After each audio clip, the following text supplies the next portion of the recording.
Good morning, good evening, good afternoon, folks. Welcome to today's edition. Welcome to the show. Welcome to SKTV. Welcome to SKTV Live. As you join us, share the show. Milborn, Yeah, my what do you brother. What's up? know, man? What's going on?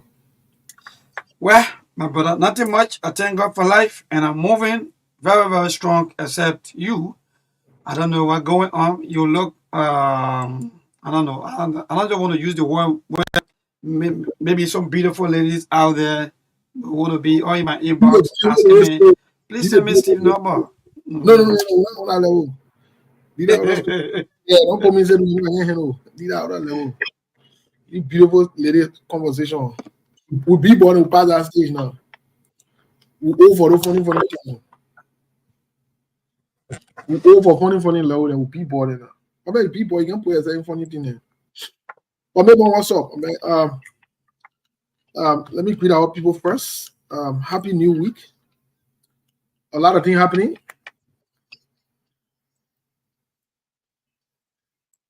A lot of things happening in Melbourne.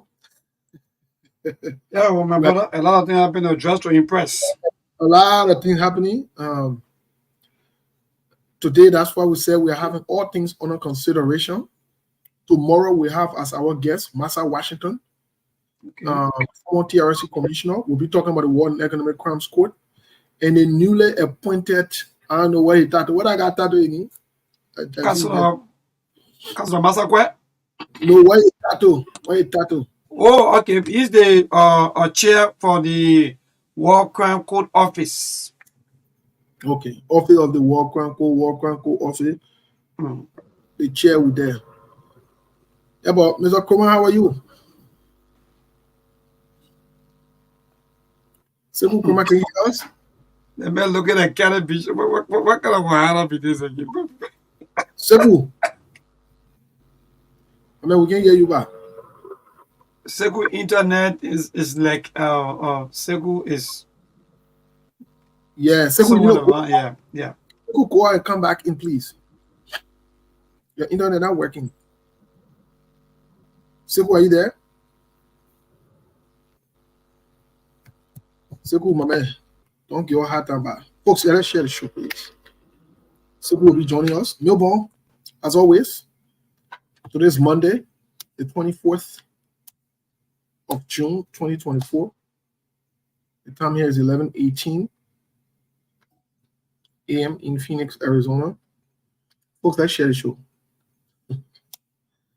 The Yellow Machine guest story, the boss guest story. As he said in Senator there, you won't try to defend. To take when you fall down from grace to grass, that was the operation directly on. He now began dead bad.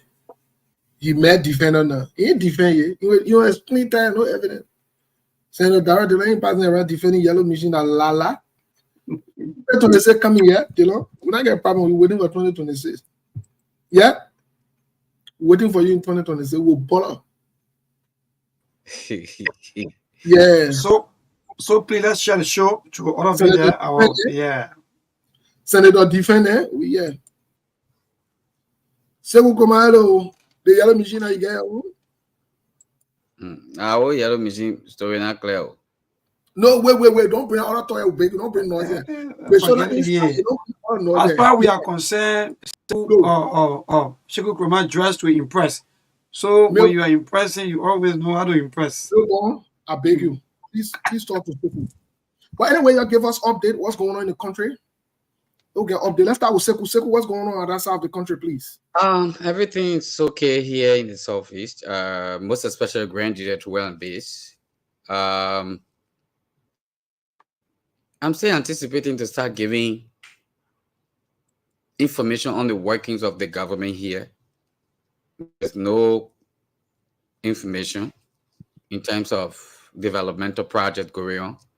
Only people, were like expressing their disappointment that seeing are expecting the leaders, the lawmakers, to have the county by now speak to their constituents and then ask them their developmental projects in terms of receiving the 100,000 out of the 150,000 representatives.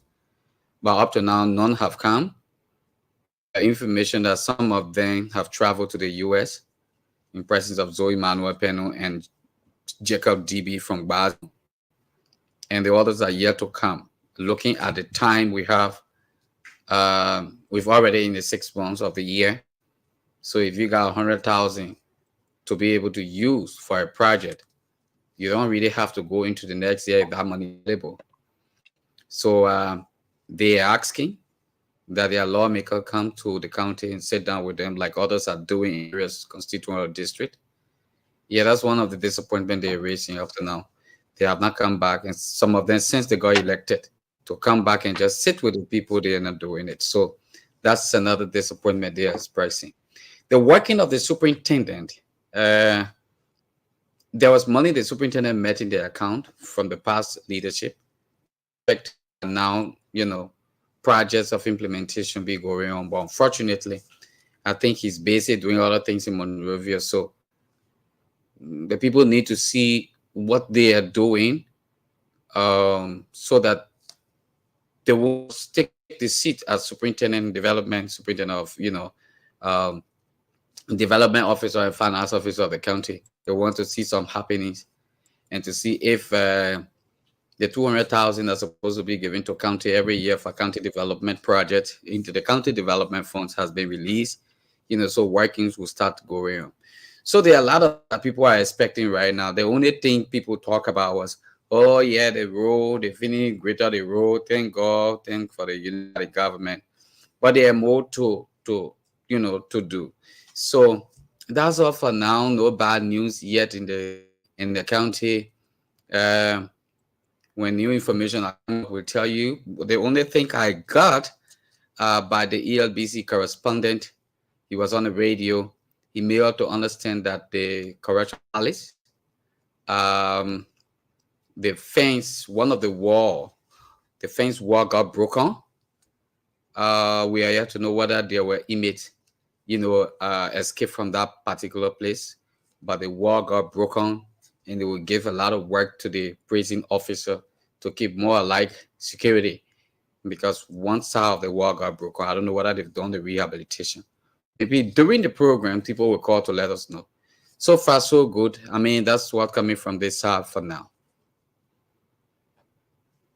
You're muted, Steve. Which prison are you talking about, please? The Correction Palace in Grand Jude. So you said the walls of that Correction Palace in Grand Jude. Yeah. Yeah, that's why I heard. Yeah, that's why I heard the ELBC correspondent speaking out. He's presenting a program on this radio called the Top Evening Talk. And he was on this very radio. He made out to understand that one side of the wall got broken. And that was a news that didn't spread too much, but broke it. And we give him the credit for that. Yeah. Do you have an estimate of how many inmates, or let me use the word prisoners, that are held there as we speak, and how big that facility or that place is? Because that's very if I would say it's the biggest. It's the biggest in the country. Yeah, that's what I know. If I would say it's the biggest. In fact, they do take people, inmates from South Beach and bring them here when that place is really filled. Yes, and go ahead, please. Yeah, I was just answering you. It's the Yeah, biggest. so before we go to Melbourne Circle, even though sometimes we joke around, how much is a bag of rice and gas on our side of the country, please? It's a little above, the gasoline is a little above $5 US, because the rate is ready right now is 192, some places 193, some places you go there, they tell you 190. So it's above $5 US, because the gas now in Israeli is 1,000, some places 975, 950. Okay. Yeah. All right. Then the back arrest, I bought not a big bear, that half bear, the 25 kg. Yeah, I bought a bag of rice 3 days ago. It was 3,800. Okay. 3,800. So that's So for the it's 25 a range of $20 right now. It's for the actually 25 kg. yeah, the 25 kg. Okay, that makes sense. Thank you so much. Is there any other thing you wanted to add up from the middle, from the eastern side of the country, the southeastern side? Not now. If anybody get information and you are listening to the program, just let me know through my phone numbers. Those of you who got the numbers or the Top FM number that I normally call out, you can just send the information that we can release it on, because as we speak, the whole country is hearing us. Yeah. So anything, I will let you know. Thank you. That was Sekou Kroma from the southeast of the country, covering that entire side, that whole terrain under control. Anyway, let's welcome Monk. Monk, what say you before we go to Melbourne to hear from Melbourne? Monk, what's going on, my man? Happy New Week. What's up, my man? Happy Monday. Happy weather in Minnesota. Man, the weather is great. We're doing fine. I think for the weekend was okay, but we had a little bit of rain. But today it's still hot, a little bit humid, not too many breeze, but we're okay. It's a Midwest. We take anything. Once we don't have snow, that's a blessing in Minnesota and the entire Midwest of the country, because we live in the coldest part of the country. Anyways. Okay. Well, thank you. The weather is nice. And On the news front, 3 story caught my attention today. Not actually. Yeah, we'll get to you later from the garden from Liberia. Then Okay. you know when you and I settle in, and then we'll talk about international news first. Then we'll talk about the ones that caught your attention. Please. But let's hear from Melbourne quickly. We'll come to you. We'll come back to you. Melbourne, what's the update in Liberia before we go back to Monk to give us what's on? So good, thank you. Let me say thanks to my colleague Sekou for bringing us to speed already happening there in the southeast. Yes, again, another busy Monday. There are a lot of things happening, reaching from the week last week up to the weekend up to Monday. So indeed, just to bring us to speed with the Senate retreat, with the lower house, also the Reform Forum, and so on. These are some of the things that have been happening throughout the week, and mixed reaction and so on.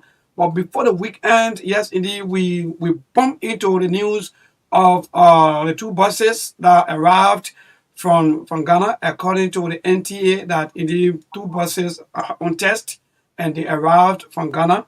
They are on test. If they suit our rules, that means they will be here for commercial purposes. But if not, then maybe they're going to send them back. But if they suit our rules, that means 300 pieces of those buses will be in Liberia. And again, yellow machine business also surfaced during the week.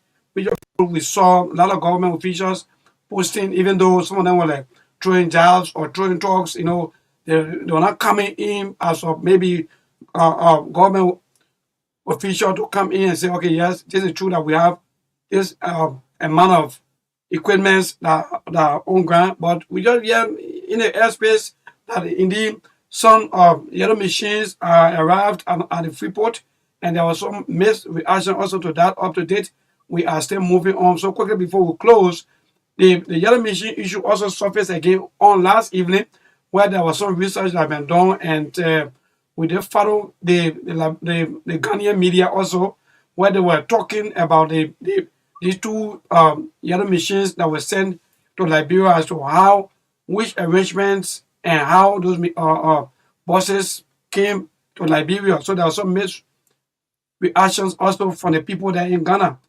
Again, the president appointed another female to be on the associate bench. Female George Clinton Johnson has been nominated to be one of the associate justice. Mind you, after the death of Associate Justice Joseph Nambwe, now finally the government of Liberia has finally nominated George Clinton Johnson to be on the bench of the associate, or to be part of the Supreme Court of Liberia. So again, we are also hearing news about power struggle at the Senate. So we are still going through the news as to what's happening, what's going on between the vice president and that of the Senate Contemporary Madam Lawrence Kanga, Yomli Kanga Lawrence. As to what's going on, there are some mixed reactions to that as to who controlling and who not controlling.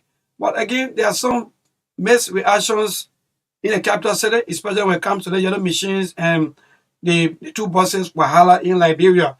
So far so good. The capital city, as usual, is always noisy with a lot of disagreements, sometimes in favor of the government, sometimes on the other side, the critics and so on. Yes, indeed.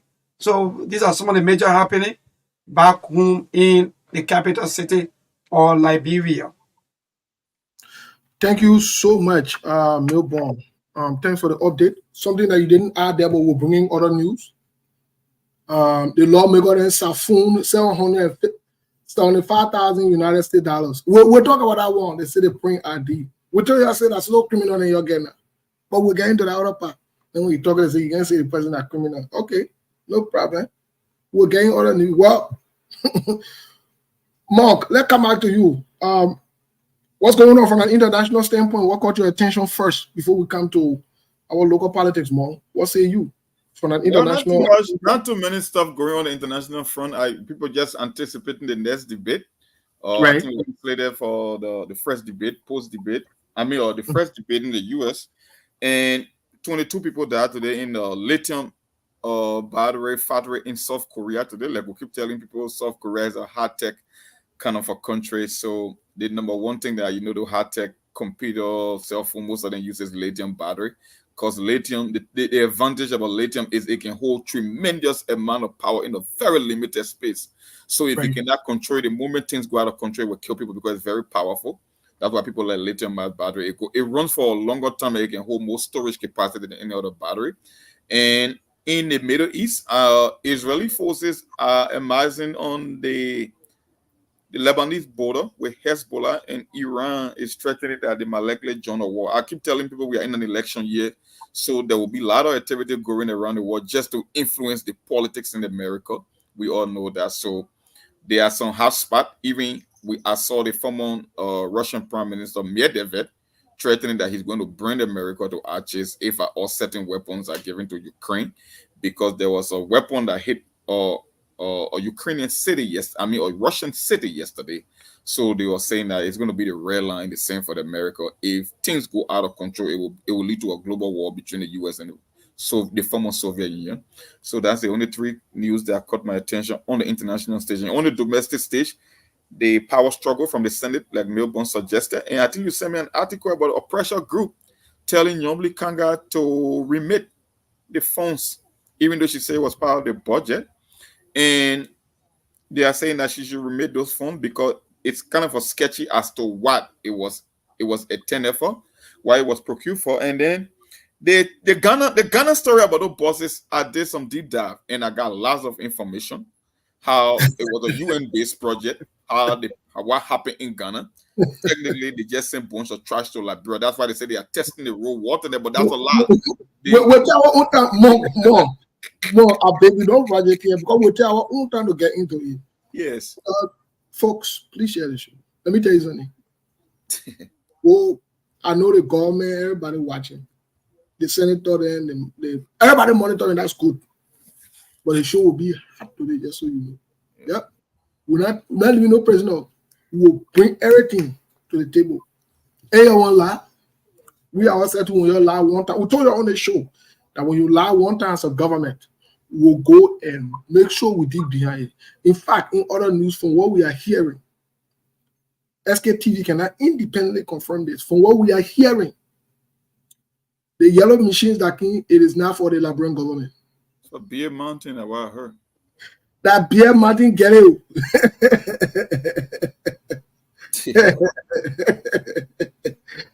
Everyone told us here today again. You coming see that story coming outside. And they started transporting it from the port to their site already, to their working site already. My people, y'all listen, oh. I yes say Senator Dara, nothing to rescue defense minister. Let me say that what can happen when you move on a mattress and you come on a mat. Senator Dara, they were not able to respond to the money benefit that they took. That machine in defending 24/7. That crook was he said. We're waiting for him. And 2026 coming. He offered re-election 2026. Yeah, you're confusing yourself saying we run in Grand Bassa. He will run in the other play. He will run in the other play. Okay. Whether you want to go run in Japan, you want to run in China, his sin will follow him. His sin will follow him there. We're waiting for him. He's watching the show. He's watching it. Enjoy your Senate, yeah? Enjoy it later, you get it. Steve. Join the stealing group because you have become a disgrace, Darius DeLong. Join it. I regret why I supported you. You are a common criminal too. And I tell the Labrampo, sorry. Me, I'm man. I can, when I do wrong, I say, you have turned out to be an embarrassment, not only to your mother, like you said, but to all of us who supported you. And I openly apologize to the Labrampo for bringing one criminal on your. DeLong is part of the criminal gangs, and he's a shameless man too. But we're waiting for you, yeah? Enjoy. We're waiting for you. We're waiting for you. We'll see. And you coming around again? You will know the power of having conversation. We ourselves will be in that Senate race. We will support Kennedy in that Senate race. The same way we supported you, we will support somebody in that Senate race. Watch and see. The people in the diaspora read that wrong. It was the biggest mistake ever, but trust me, we'll pay. We read that wrong, Dylan. Relax. Relax. Be in the front seat, enjoy yourself. But yeah, so in other news, Senator Dylan Nee has changed from like the Labour boss. Now he's Senator Defense Minister. He's defending all day. I'm passing around acting like children writing funny things. You know, how they're picking you. You will bother yourself. Relax. Relax. Whether that, if I misspoke and say 2029, 2026, you're sorry. 2029, I get a problem with that one. Whether that 2040 say, he will move from there. Move from there on by a rating in stone, he will move. He will vacate that seat. Relax. We're ready for you, DeLong. And you betray the struggle. Go out your way. Go out your way. We're ready for you. We'll make sure we campaign against you. Me, I will campaign against you. Me. I campaign for you again. Thomas, I will campaign against you. Me, I want you to understand. I want you to get it clear.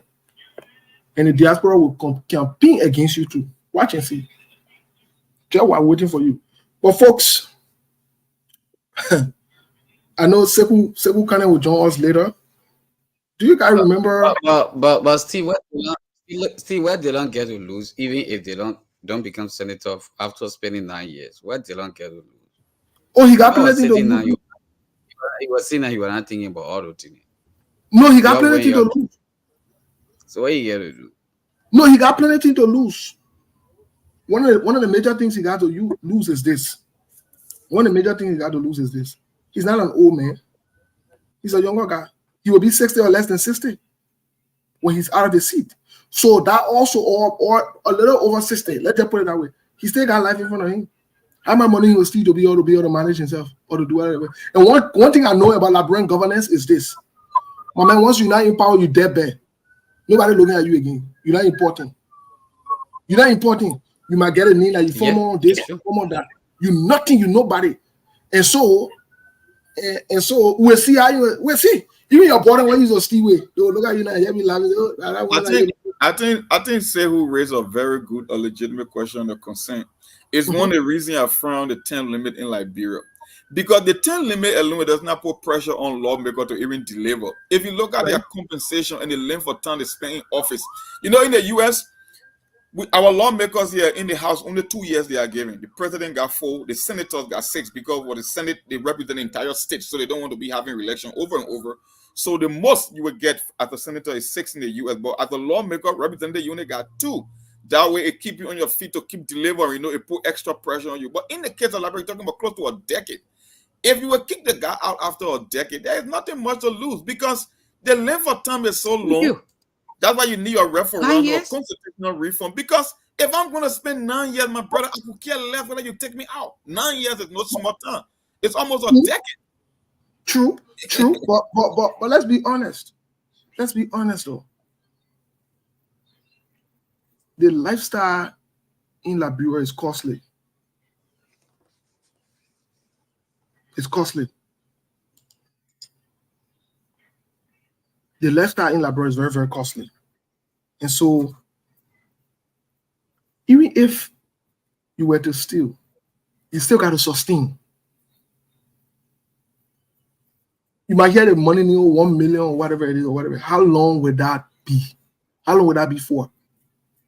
How long would that be for? Let's be very honest. So, again, at the end of the day, yes, one could make the argument there's nothing to lose here or whatever it is, but here's the truth of the matter. It still doesn't get the fact that the man was saying that things were very high on him.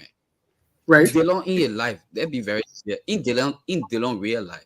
You think before DeLong came to power, he ever handled $100,000 United States in his life? In real life. Almost impossible for anyone like bro for that matter. But it could be in Hanoi. It could be in Hanoi. And let's be honest.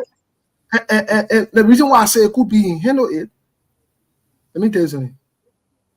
First of all, most of the people who in politics don't know how to manage, they don't know how to save, nothing like that. They lavish, they forget about tomorrow, right? It could be in Hanoi because it's alleged that you were hanging out with Robert Salif then. So it could be in Hanoi. Oh man, when you hang out with certain people, you know, I mean, we don't know that. SKTV cannot independently corroborate this. I agree with you. We heard that Robert Salif then were on funny thing there. So but that funny part, yeah, I say now the funny part of the low income. You can investigate right now that budget is pretty close, hitting up to $300,000 United States dollars a year. Calculate that money, including the checks, the Booker's concession agreement, then that they will all go into and all correct. Do that one time, 9 years. No matter how DeLong will be lavishly spending, my brother, if DeLong leave that power, and you know what will happen, mark my words, if DeLong come to realize that Unity Party will not be too strong enough in 2029, in the last year of the election, or that particular administration before we go to election, that when you will notice DeLong will somersault and start supporting another party, and he will become like everybody knows that DeLong deceptive. Forget that story. Okay. No, let me tell you. There are certain places you reach, Sekou. There are certain places you reach where you put your phone in your mouth. Where our coming. You know, Sekou, let me tell you, my brother. Bigly. Yes. So still quickly, Sekou, I agree with you, my brother. But yes, it's right. He might be going to change. People can change at any time. So don't say, oh, because maybe, or maybe down the line, the men were hungry, or maybe the men not having money, so that maybe when, because mind you, power by itself, my brother, is something that human being want to leave power so easily. Like, for example, that was they don't use to make the place or Truth FM as a number one radio station. But today they make black all of us. I know. I can't get as a dog that more. We'll see. So what power can do. So that move on. Yeah. So power can change people. Okay. Also in other news, Right, that's true. Let's go. Let Monk say, because we get to that part. You know, we'll get to that local part of the news, but we'll get to Monk right now. For Monk, the research he did on the whole boss. Let me tell you something. The boss. The boss. We all hear a story. Now SKT will tell the story now. But in other news there, no, we report is our truth. You guys are bad. Hello. Nobody put here SKTV. Hello, una friend. Senator Youngly Kanga Lawrence. Delon una friend. Who is Senator Youngly Kanga Lawrence? They're from the same country. They decided to say Jeremiah Kun a dead bad. Anyway, Lawrence, welcome to the show, bro. They say our vice president a dead bad. You know, vice president material, so they will start lying. Don't listen, yo. They say they will keep Jeremiah Kun in a TV room. They want to catch Joe in TV room. They want Joe Biden kept Joe in TV room and say maybe watching TV because you're not serious. They say Jeremiah Kun not serious man in a vice presidential material. They say he can talk good And you don't know what's going on, say. He just go to steal small money and go pay funny school and declare answer. So they said it was lying. So Jeremiah Kun say, no, you got to bounce back. Jeremiah Kun say, we go save money in the thing, I can't even talk. Normally they can just go and just make decision and sign paper. I can see so. Oh, they said no, Jeremiah Kun no book.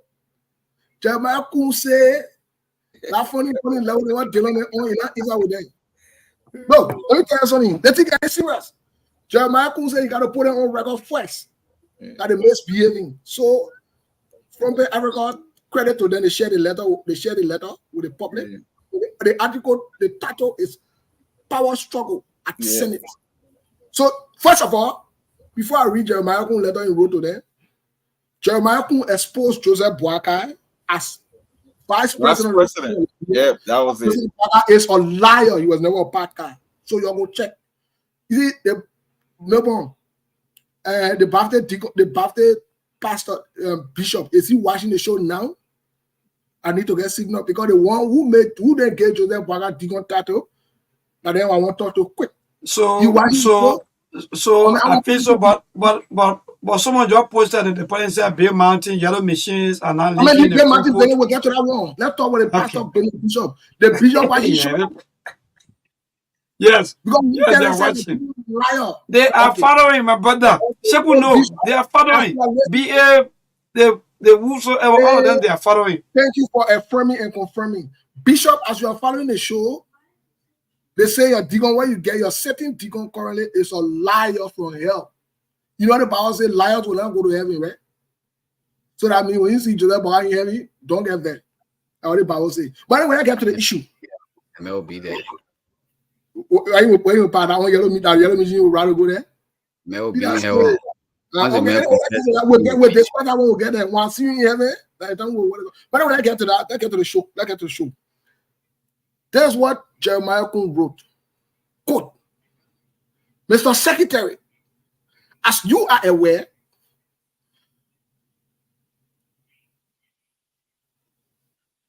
Chapter 5, Article 51 of the 1986 Liberia Constitution states that the Vice President shall be the President of the Senate and preside over its deliberation.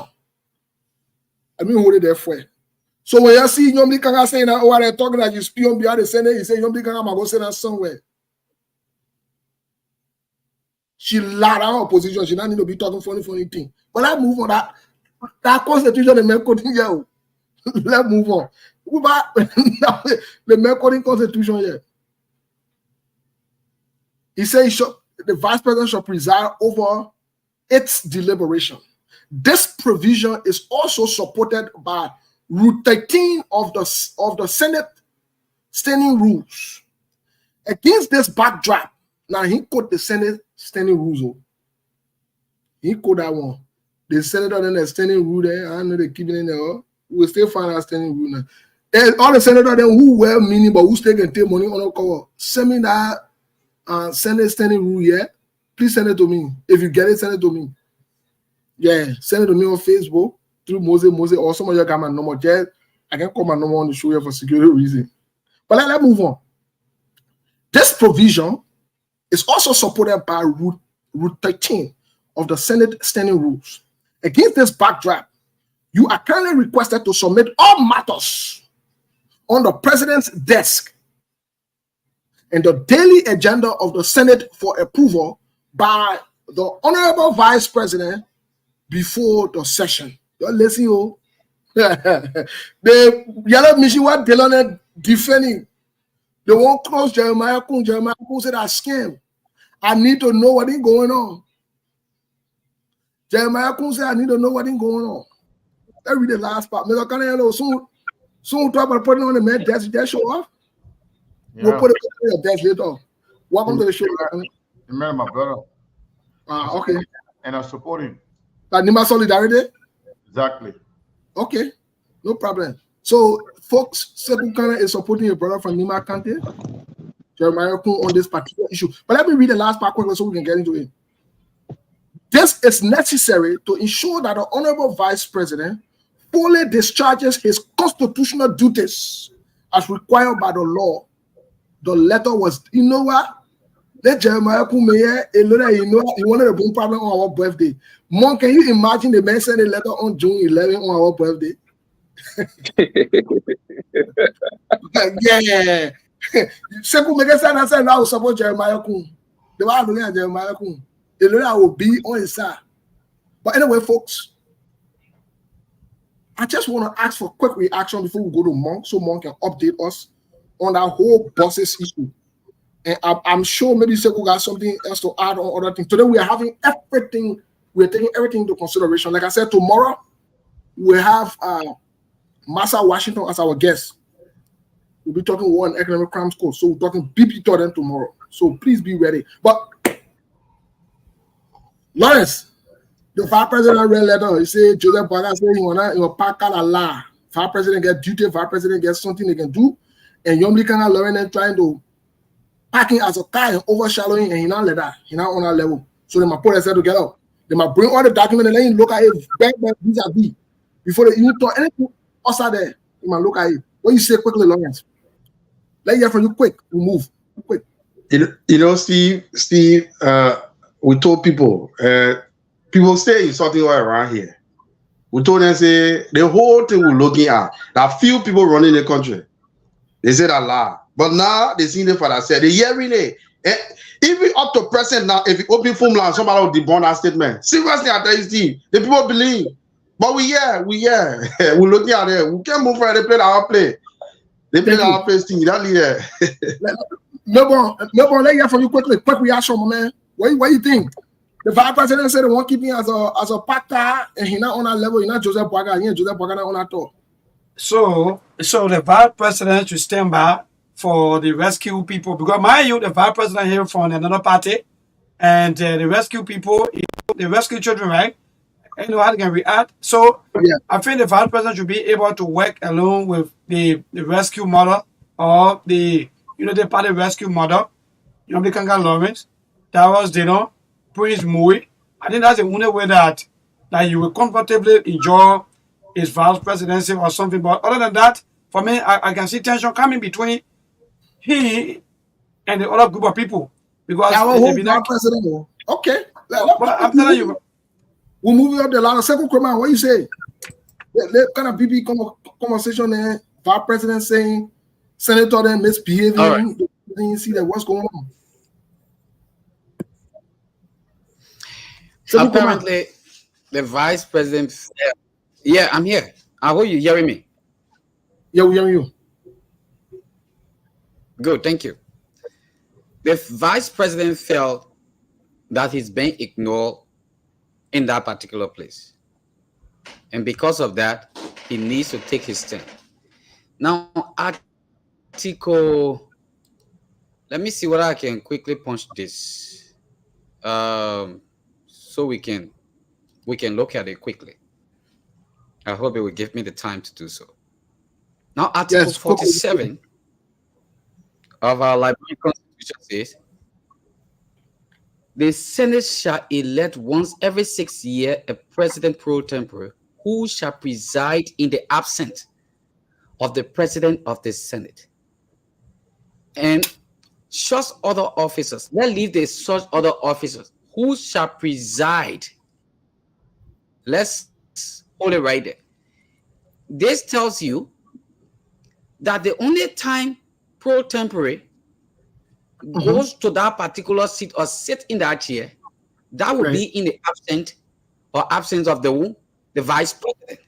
Because the vice president is obviously the president of the Senate. So this is the problem they are having. They say they're late. This thing is not about relationship. This thing is about legal system according to our constitution. They said the man is not late. So when the man is late, the man normally eyes the man. Now, so Seku, before we move forward, I know you.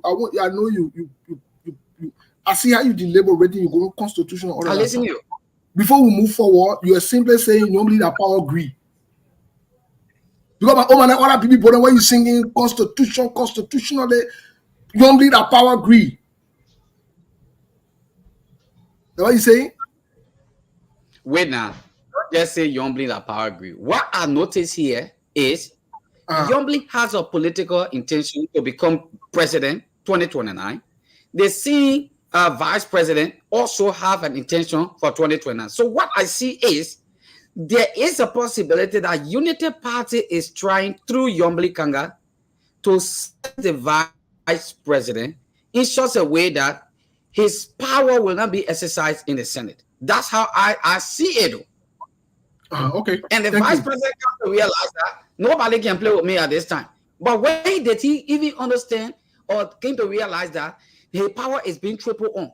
Since almost how many months we go into the leadership? And the person who can see saying up there that Yombly with a gavel, right? Okay, let's go to Monk quick. What kind of circle can it? Monk, I know you're on here twice. I don't know the other one. The other one, if you can please remove it. I don't want to remove the wrong one. But once you start speaking, we'll determine which one it is. Man, I don't know. For some reason, something happening here. For the past couple of days, I've been. You hear me? Yeah, we hear you. Yeah, a couple of days now, I've been having issues. And so I've been switching between my laptop and my phone. That's why you see me log on 2 times. Sometimes I'm logging twice, but that gets whack around. I don't know. I'm fighting hard to maintain stable connection a few days. I have no idea why it is, but it just keeps happening. Yeah, but Mo, what say you? At this point, at this stage, very early on, the vice president inserting himself, extending his ground, and not behind the horse again. The fact that he put it in the public, what say you? You know, I saw that. I got that story today, and it was just laughable. That's why I keep telling people. Monk, are you there? Yeah, Monk finding hard to connect. Monk, when you get back, we'll get with you. Let's hear from Sekou. Sekou, the same question comes to you. I know on SKTV, in fact, credit to you. You were one of the very first person, generally credit to SKTV, that broke that news based on information, credible information received at SKTV. You broke that news here that there is a serious fight ongoing in the Senate, power struggle, and so forth. What say you? And how do you feel that this story now is coming to the limelight? What say you? Yeah, first of all, I want to say thank you to you, to Mong, Mayborn, and Sekou, and Lawrence, and the rest of the team for keeping SKTV afloat. And I want to say thank you to our audience for following SKTV. We are who we are, and we can only be better. We're not going to actually renege on our responsibility. We'll make sure we do what we are here for and what we are noted for. It's to make sure that we give the people the news that they deserve. So, Mong, are you back? All right. Monk. Yeah, it's okay. I didn't want to, take his time. But I think he's still struggling with the internet. Sekou Kroma briefly talk about the reason behind it. I can assure you, the polity is bigger than what you are hearing in public. It's way bigger than that. It's about power struggle. It's about money. It's about 2029. In the meeting that they had, they had several meetings after their incident. And in that meeting, they were split. Basically, Darrell DeLong said that the vice president's position in the Senate is ceremonial. And then Kun and other guys, Senator Tallo and Prince Mui and other guys said, no, Yombly's position should be the one ceremonial, not Kun. Remember, Snow and Tallo are some of the people that were on the short list of Vice President Kun possible VP candidates. So the Senate is divided. when it comes to who to be president. I'm back, guys. So this power struggle is very funny, but it speaks to the fact that the Unity Party will be a very good movie to watch in 2029. Because as you can see it, the Unity Party is not even in conversation when it comes to that power struggle. And I can tell you for sure, Unity Party people will not support Jeremiah Kun if Joseph Boakai is out of the picture. They are more comfortable with Yomli Kanga Lawrence. Some of them, especially the ones in leadership. So, in short, the power struggle is about who should have leverage in 2029 in terms of their respective ambition for president. So, yeah, we are here to watch the whole process. But I can tell you, Dillon will always support Nyambli, Prince Moi, and other, Unity Party people will support Jeremiah Kun. But it is clear, it is very clear that the power struggle is not about who to actually preside over the Senate. It's about being sidelined. It's about somebody feeling irrelevant, like they're non-existent. So Nyambli would always do Nyambli. And I can tell you, Nyambli is powerful than Jeremiah Kun in the Senate, because this is a Rescue People Senate. They may not all come from the same party, but they feel like, Jeremiah Kun is an outsider, that they brought Jeremiah Kun and asked him to be vice president. Jeremiah Kun is looking for allies now. You saw Jeremiah Kun with Henry Costa. Jeremiah Kun is reaching out to other people, recruiting people to be on his side. Forgetting to know that Dillon and Costa and Mo Ali, they got something in common. So if it comes to worse, they would definitely go with Nyambli, because they all know where the bodies are buried when it comes to corruption and sharing money in Liberia. Jeremiah Kun has his own league, and that is now with Dillon, Nyambli, the Costa, the Mo Ali, and other people who are with the COP. So, Okay. Jeremiah Kun is fighting a losing battle when it comes to the Senate, but constitutionally, he has the leverage. But Liberia, who goes by constitution? They don't care about the law. They do what makes them happy. You saw Dillon telling Jeremiah Kun that Jeremiah Kun's position in the Senate, the president of the Senate is telling him that his position is ceremonial. That speaks volume.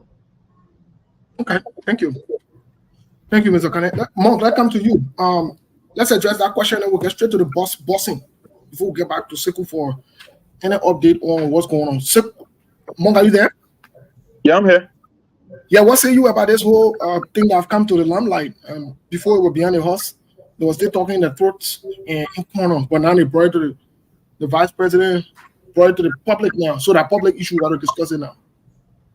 I think Sekou made a case. Sekou comes from a background of intelligence, so he can read information. He can decode things easily, and that's exactly what the point is. They are juggling for power. Jeremiah Kun has presidential ambition, and so the same as Nyambli. They were agreed upon that she was going to be the Senate pro tem because she was the favorite, and people thought she was being picked by Joseph Boakai to be the running mate, right? So they struck a deal. Now, they want to silence Jeremiah Kun, but Jeremiah Kun is playing hardball because he knows the Senate standing rules, and the Constitution giving power. DeLong is a semi-literate, I keep telling you. He wants to equate the U.S. Constitution to that of Liberia, and they are not the same when it comes to execution. It might look like the same on paper, but they're not the same. In the U.S., the vice president played double role. He worked in the executive and at the same time in the legislative branch of government. The idea of the vice president on the floor when Senate is in session, the most of the time he's only engaged when it's time for a tiebreaker, because we vote by ideology. It's two-party system. So when there is a tiebreaker, the vice president comes in to break that tie. You will never have a tiebreaker in Liberia.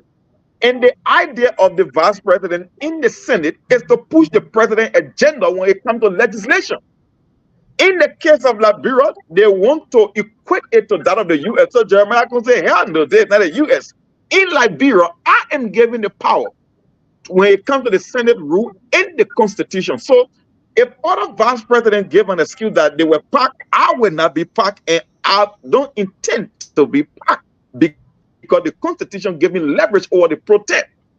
That's where the problem is. Like I said, all of them are joining for 2029. The reason they supported the rescue tree, it was not because they believe in Joseph Boakai. They want to use it as a leverage to get to where they want to get in 2029. So Jeremiah Kun want to be seen visible. He want to be active, so that when 2029 comes, people can say, you know what, their vice president were able to do one or two things. So he's not allowing them. And I know there will be more fight, because for Nyombli and her crew, they will stay in their lane. But Jeremiah Kun is not playing that game. It's like he's not saying he will make more travel, he will make more engagement, he will be active as a vice president. You know, the excuse they get at Chiwe Howard Taylor and Boakai Noah for the same president, Jeremiah Kun say, I don't give a flying F. For as long as I remain vice president, whether they choose to execute that role or not, it's none of my business. But once I remain vice president, I will execute the role that was given to me by virtue of the Constitution and the Senate rule. So when I'm coming, even when I'm coming to session late, nobody will have to wake up and I will sit down in that seat, because I'm the president. I preside over the Senate, and I will serve. Before you can go to the bosses issue, because I know you got to give us some updates on that quickly. Before you can go to the bosses issue, in Liberia, the bosses issue comes when we return on Truth FM. Okay. Maybe 7 minutes or so. Sure, that's great suggestion. Quickly, Ottawa can chime in on this. In Liberia, traditionally, women can wake up for men to say that. No, so don't you transition? Wait. Nah, don't you think it's tradition, man? We're talking about the law. No, but bro, it's a traditional. Everything we say traditional.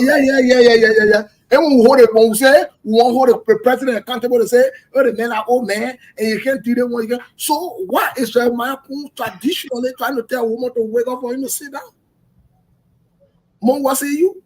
And that's a very critical. Yeah, and that's a very critical question you ask, because one of the staff that are working in the Senate, she brought that suggestion when you read the Front Page Africa article. She was like, it's very respectful, because normally it's a woman. It will be difficult for her to wake up for Jeremiah Kun. Jeremiah Kun say, hell no. When it comes to government, we're not about tradition, it's about the Constitution. So Jeremiah Kun is trying to be a constitutionalist, and other people want to try to follow the tradition, and he's not going to let that happen, because he's looking at 2029. So I know it will be a lot of fight in there, and he will not back down from what I'm saying. And like he will keep pushing, and he won't let people to walk over him as vice president. So it's their choice to make. That's why I took. But I see you tying your face from a traditional standpoint. What say you? Let's put transition aside on this one. Wait. Listen, Wait, brother. Let me ask you a question. So you say we should put our tradition aside? The first thing, there has been an amendment in the whole traditional thing right now. Instead of having traditional council in Liberia, you now have chief council. You don't have traditional council right now. That's the very first thing. Now, secondly, let's go to that. Normally in our country, we talk about this tradition. Men can wake up, women sit down, to risk. That thing that they used to do, maybe it's still happening in villages, but now in Liberia, you will find big hell of a man standing, one picking sitting down, you not even get time to wake up. Oh, okay. Let's put this aside. Let's go straight to the Constitution. Government is not about tradition. Oh. When they were writing the act, when they were writing the constitution, it was not about tradition. They were not even thinking that when a woman in her seat, when you there, the men can look for a place. Yombli Kanga, the moment the vice president entered in her place, when she presided, just go for not for the vice president to even say, man, wake up. Let's just talk about he the president now because he the president for the Senate. Not the issue of man say that. The moment she see that, because when the vice president is entering, they can announce it. They can now announce that the president of the Senate. The moment she hear that, that's not something for people to say they disgrace you. Just wake up easy to go So, sit down. so whenever we go to Segu Canem, Mr. Kuma, before we go to Segu Canem, real quick. So you are saying, you know, I led a conversation today. I love it. Because when we are ready to make the case, we don't want to hear tradition. So you are saying, Yombli Kanga Lauren, soon the VP walk inside there. She might pull aside the girl. So much better than Bishin. And man, go sit down to your grandmaster's seat. You only sit in action when the vice president or the president of the Senate is not there. Then you need to exercise the function of that particular, you know, how they call it thing. Okay. But then when so why you expect the man to go sit down for the man to go sit down in your seat? No, thank you. It's not like the House of Representatives where you got two chairs there. They can eat it quickly. Brother, you know today you want to see how. Look, let me tell you something. Today we on the side of logic and reality. No, something. Mr. Kane, the whole traditional thing that we're talking about. Me, I know say you manage you traditional man. Like people who not know that Facebook they know you on. Me, I know you traditional man. I know that because number one, anytime I enter the house, even though I'm a house, first thing you can give me water to drink. And that traditional thing in there. Second thing, you make sure you take care of all who can come to the order. Even yesterday, the men said they want to do our thing to your. When you say yeah, we'll take it, we'll carry it to the office space. So traditionally, you are okra with the tradition. So they say our Senate pro tem, the whole traditional case now happening. Not making. What you say? You think we should still with the tradition? Because we don't face this country yet. So what you say? I saw Mayborn and Lawrence smiling because you're trying to bamboozle me with your whole traditional story. Acting as if to say I'm the traditional guru and all kind of thing. Don't fool the people, man. I'm not here for that nonsense there. We're not here for no tradition being when it comes to government. It's not got nothing to do with tradition. Steve is just a troublemaker. But let me tell you, it's beyond wake up, let the other person sit down. It's beyond that. Vice President Kun is saying all the agenda, everything going on in the Senate should go to his desk for approval. Listen, not just wake up, let other person sit down. The mayor is saying everything, including the agenda of the Senate, should go through his office, through his desk, for approval before it can be put to the Senate on the Senate floor. Yeah, the plenary. So it's beyond just wake up, let other person sit down, and you see the other person, you wake up. No. And I can tell you, it is clear that the Yombli faction of the Senate, they have tried and they have done it behind the scene, and it's no longer secret. They believe that Jeremiah Kun is now a presidential material. And by virtue of the Constitution, Jeremiah Kun is closer to the presidency than any other person in Liberia. By virtue of the Constitution. Beyond the Constitution, Jeremiah Kun, being the vice president in the land of secession, Judah Bwaga is a sick man. Judah Bwaga is an older man. God forbid, young people can die. Anytime we've seen a lot of young people, falling off from practice, they fall and die. What about a man who got battery in his heart? a sick woman, the man who barely keep himself up. So tomorrow you can wake up and say, well, it's only happened to Joseph Boakai. So automatically, Jeremiah Kun becomes president. There's no even but about that. Only if Jeremiah Kun is also incapacitated, it cannot stay be Yombly. It will be Onatikufa. So whatever they can do to make Jeremiah Kun irrelevant, they will do that. You know very well they've been fighting to remove Fonati Kufa or to make them irrelevant, unpopular, or to make them seems non-presidential material, or in the interest of Yombly becoming president. So Jeremiah Kun is closer to the presidency, by virtue of the fact that Joseph Boakai is now a healthy person. He's old. When you reach 60 years, you can die anytime. And you don't have to reach 60 years to die, but I'm just saying. Nowadays, our lifespan is not too long. Not to add insult to injury, the man is a sick man. Mega heart problem. The man got machine on him in his body. He cannot do anything like normal people. They just try to massage it. They try to somehow make it look like, you know, everything is okay when they know very well. They can be very happy to see Joseph Boakai going out and coming in safely, because that is not expected. They feel that anything can happen to that man anytime. So, in order to make Jeremiah Kun irrelevant, you know, let me tell you this, Steve. Somebody, I think I told you this before. Somebody told me that Jeremiah Kun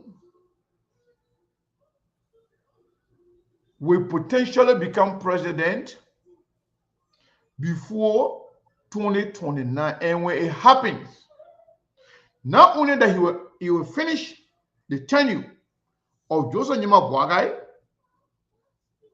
but Jeremiah Kun, once he's in power, Jeremiah Kun will have his own term as president. So the order in front of them. So basically, Jeremiah Kun and Yombly fight is beyond the Senate, is beyond move from there. Let me say that, or beyond anything else. It's all about the power, doing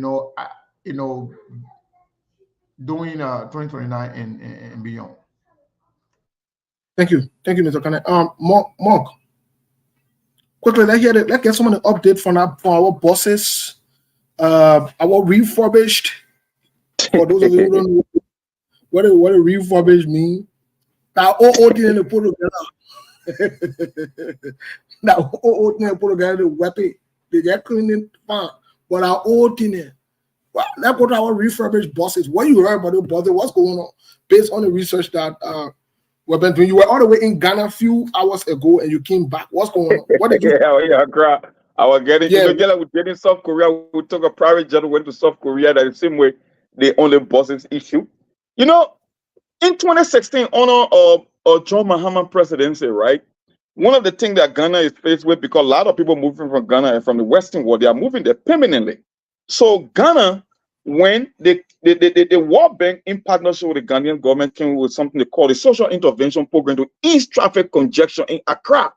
Where the traffic is heavily, where it's concentrated the most. So when you look at places like Amasama, Greater Accra, Adenta, certain part of the city where there is huge traffic, they wanted to reduce the ease of traffic in Ghana. So the World Bank in partnership with the Ghanaian government came up with something called the social intervention program. So they decided to go to Sweden and they signed a deal with a metro transit station in Sweden to come up with these buses they call the Ayololo buses. The Ayololo is just a Ganwa. It's a particular tribe or ethnic group in Ghana. It means we are on the way. That's the meaning of that word Ayololo. We mean we are on the way. Like in the car and say we are on the way. That's what it means. So they came up with this idea.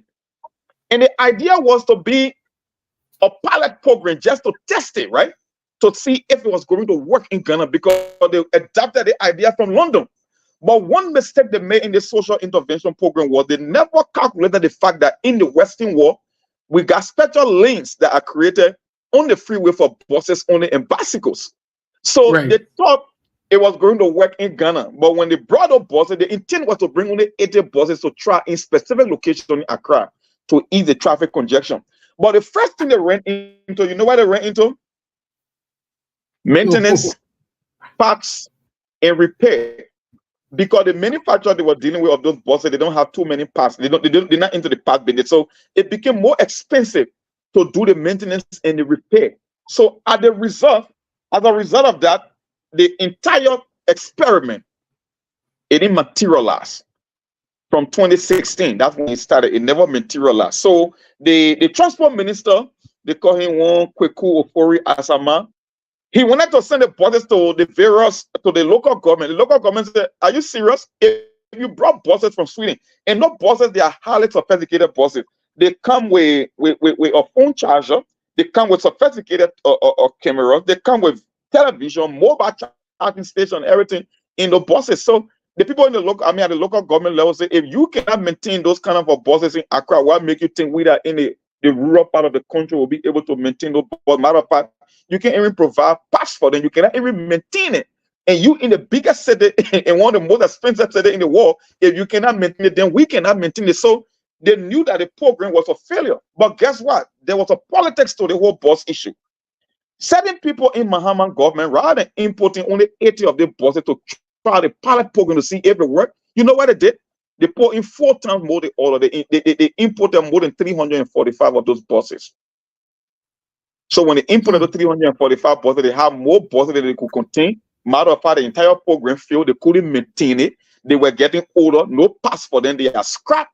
So they built a parking station in Achimota in Accra. That where the buses were being parked. So when the Nana Akufo government came into power, they started pointing blame on each other, saying, no, this thing should have been a pilot program, but you imported more buses than we needed because you couldn't tell everyone. Wait now, because the PB Bo, what you speaking? You know, let me ask you the quick question for you to conclude here. Let me ask you the quick question. So that hell of all buses. They are buses scrap and trash all buses. That's why they packed into a Adenta because some of the parts were missing. And the Ghanaian government have been struggling because you know what? When they put the buses on the street, you know the one we used to call Tata buses in Labro, what they call the smaller buses, right? In Ghana, they call them trotro. So the Ghanaian government realized that the money that they spend, they couldn't even recoup the money. And matter of fact, they were struggling with parts and maintenance. So as a result, they just built a parking station like Jongya in Achimota to go and put them there and park them, and they've been sitting there. Some of them been sitting there for years, no pass. They are not working. That's why our homeboy back home saying they came to test them the road, but that's not the road they are testing. They are testing to see if the buses will even work because they are scrap, they are trash. So the Ghanaian government parked them. So they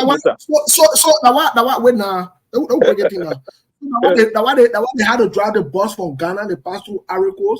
They passed through Lokatuo, Nimakande, to see if the bus will keep running. And so that bunch of old buses they decided to bring. Yeah, a bunch of old buses. That's why they told you on social media that they are testing 2 to bring 300 because Ghanaians don't need those 300 buses. They know they are all trash. and on John Mahama, they imported like 300 and I think 45 of those buses.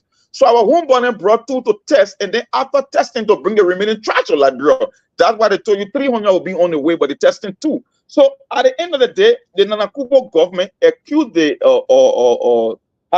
John Mahama government of not being fast-started, that they wasted taxpayer resources and that of the World Bank money because it's supposed to be a pilot program, but it brought huge quantity. And pilot program means you're only testing something on a smaller scale, and if it works, then you make it bigger. But in that case, they did the opposite. And when the program came, the program was a colossal failure. So the transport minister said, just because something worked in London, it doesn't mean it will work in Ghana. So they decided. So this is also to say, apart from the pilot program that didn't work, one of the major reasons was the road issues. There were no way to maintain. It was one of those. No. Ghana got some good roads. No, The thing was- wait. Yeah. Go ahead. Ghana got some good roads. They got some wider roads that maybe 6-8 lanes in certain area of Accra. They got some big roads, right? Why, like I said, why they never put into the project was they never integrated the bus lane or the buses lane. Like in America, when you go downtown, you said you lane bus is only for buses. But in Ghana, when they were testing it, those small mini buses they call trotro, they all in the city. So the whole idea was to ease traffic congestion. So they were saying that if we bought the buses to reduce the traffic congestion and we are still experiencing traffic congestion, they may get a failure because our road, we never allocated special lanes in our road for buses only. So these small cars are also interfering in that lane and making it very harder for those big buses to move freely. So they were like, you know what? They think it's a scrap. It was an experiment that never worked. The only mistake was we imported more than we needed because the World Bank said you only test 80 buses, but they went and imported more than 300 plus. So when the program failed, they want our damage, they want our old, they want that they cannot replace the part. They just went and put it to actually, like I said, like a junkyard. They built a particular area and went and put it there. So maybe someone from Labrador, you know what? I know one foolish country in Africa who can that can recycle trash. So let me try and see. Let me look among these buses. We can refurbish it. About they painted it from Ghana with red, white, and blue because the original color for those buses were red, yellow, and green, which represent the flag of the Ghanaian flag. Some of them were green, some of them were kind of a red, some of them were yellow. So our home boss then went and painted those to the point NTA.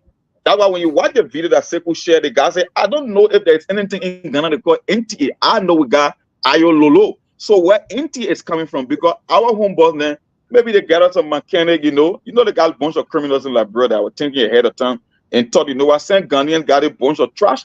We can really make use of this trash and make more money off of it. So they painted it, they refurbish it, let's take 2 and go test it. If it cannot work, then that's it. But we tell them, say we are testing the road. But they're not testing the road, they are testing the buses. Because most of those buses are nothing but junk and scraps and trash. That's just why it is. And that was it. That was the final report from Ghana. Speaking of these buses, one of the major conditions to sustain them, even though they're already old buses, we are aware that they're a bunch of old buses, they are 8 years and plus old. Because since 2016, the buses been around in Ghana. The government talked about road, fixing the road and all of that. Do you think we have the road to even drive the buses on or to even run them in the city? Most recently, I saw the raining that heavily and it was poor water. The current government is complaining about the Weah-led government, all the roads that Joe Weah faced, that's so scam and everything's poor now. Do we have the road to even maintain these buses? In the more than only the two that we get said we can maintain it. We get good road to run for them to run on. What say you? You asking me a second? Sekou, that's the question for Sekou.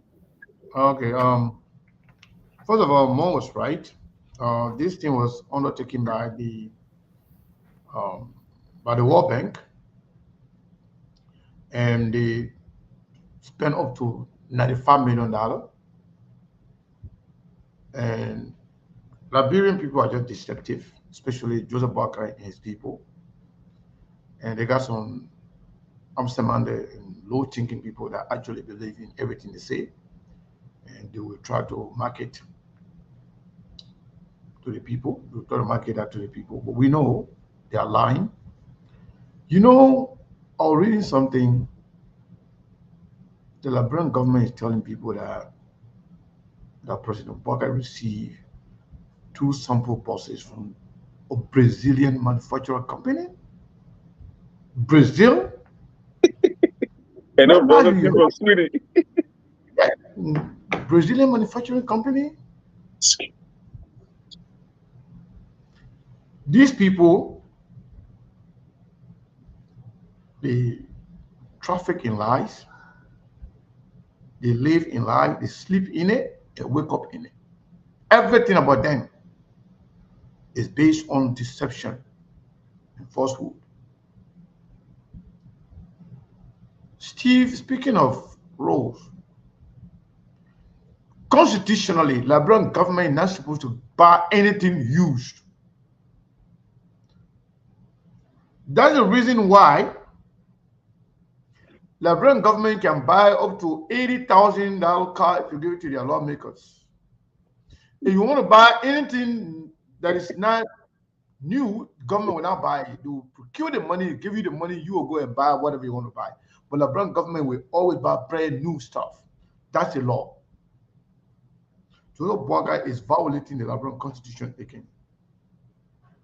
Code of Ethics. Joseph Boakai, after spending 40 years plus in government, for he to be led by a bunch of corrupt people, only to benefit themselves and exploit the country, is shameful. Steve, there's no role in Liberia. Even the Magbana, the one who called Magbana in Guinea, in Liberia, there's, those little buses that can be running between Johnson Street and go around the city. They want to even get enough road. And they want to lift it a little bit. When it comes to transportation, that's my area.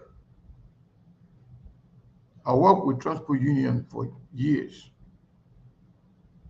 And I was one of the leaders. I was not just, a bystander or followers. No, I was one of the leaders when it comes to Transport Union in Liberia. So there's no role in Liberia to use those buses on. All of these things is a testament of Joseph Nima Boakai's government's failure. So they will hang on anything to prove a point. But this other one again fell flat. It went down, that's what they. Yeah, this one is not going to go anywhere. It's a disgrace. Okay.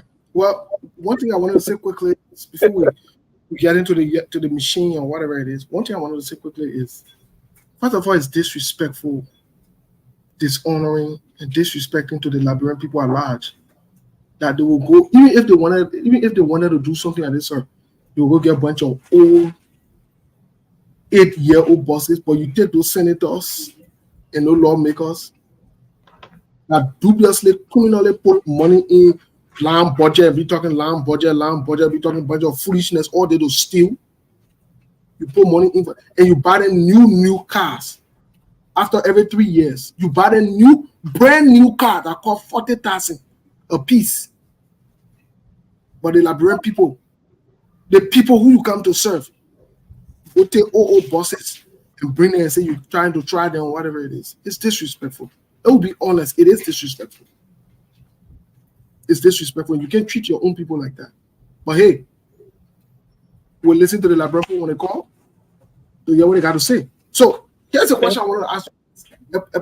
Yeah, Monk, I don't want to say something. Go ahead, ask the question. I was just trying to follow what Sekou said, and one of the reasons why the program failed. When you buy cars, right?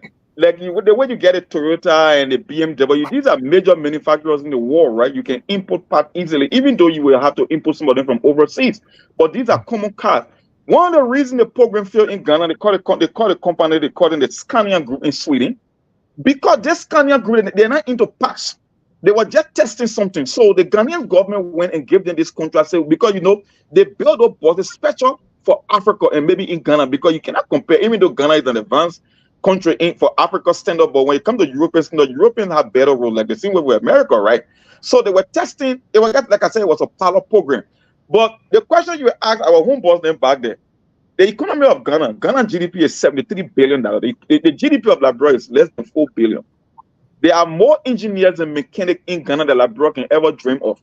If Ghanaians couldn't maintain those buses with the size of the economy and the level of technocrats in Ghana, hands-on, Ghana put their hands-on skill, or engineer, architect, or carpenter, they are very good in those areas. If they couldn't maintain those buses, where are you going to get the parts from to even replenish them if they break down the road in Liberia? Where? Because there are not too many manufacturers of the part. That one of the reasons that they feel they couldn't maintain it. That's why they scrap it. You know, the book cannot use the buses in Ghana, but where are you going to get the part from? Because it was just something they were testing. The only difference was somebody imported or put in more order than what was needed. The World Bank say, get test 80 because the bus can take 80 passengers at once. So the people say, okay, based on the population in Accra, just test the first 80. Let's see if this program is going to work. But somebody went and procured more than 345 of those buses. So when the program failed, they're like, you know what, we're just going to trash it because first of all, we can't even get a part for it. We cannot replenish the part. So if Ghana cannot maintain it, tell me or Labrador is going to maintain it. That's just what I want to know from the people who were on the rescue children and the Salaman people. How are they going to maintain Labrador? That's what I want to know. Well, anyway, let me ask this question about the bus. So are we going to open the line, Labrador, Steve? Yeah. I just wanted to ask this question. So we open the line, and then we have enough time to also come back while they stay on the radio. Because when the last minute, you want to make the most of the radio time, right? Yeah, because before then they can finish, then they don't have no time to listen to our responses to them. Yeah, and that's very important because the people, most of them over there, they need education. Trust me. Some of them are brain dead, and some of them they are willfully acting stupid. But it is our responsibility to put some senses in their head. So maybe Lawrence can open the line. Yes. So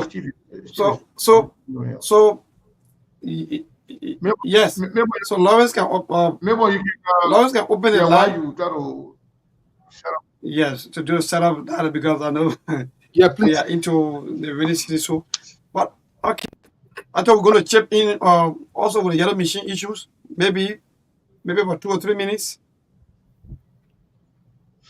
Okay, those of you listening to the SKTV show right here, you can put in your call. You can put in your call on 0778 25 50 50 086 02 1302. You're going to be live on the show this beautiful evening here, Monday evening, the 24th of June, 2024. Welcome to the broadcast. Those of you following 086 02 1302. Those are the number you can call this evening and be part of the show. This caller is on the phone line. Is that hello? Hello? I'm okay. Yanni, where you come from? Hello, Yanni, where you come from? Yeah, I'm Samuel today. Your background is noisy, my brother. Okay, yeah, you go ahead. Yeah, so I would just love to thank the studio guests, but I would like to also ask as to your contribution to the country development. Thank you. The show is so nice, but we realize that so many times what is being said on your show, especially for people during the campaign, all through Joe Biden was at the terminal point of death. Everything that he did was negative, and yet the result has come. Now we are coming again with a broad issue and seeing a whole lot of what he's doing. So what are you really going to say that the friends will listen to your show and believe you when you say this man that left us time went to the doctor report? Thank you. To survive. You make your point, my brother. Thank you. I appreciate you very much. Thank you. 086 02 1302 0778 25 50 50. Those are the numbers you can call this evening and be part of the show. This caller. Hello? Hello, Yanni, where you come from? My name is You say your name? Alison Smola. Yeah, you go ahead. Yeah, I want to focus on why people were talking about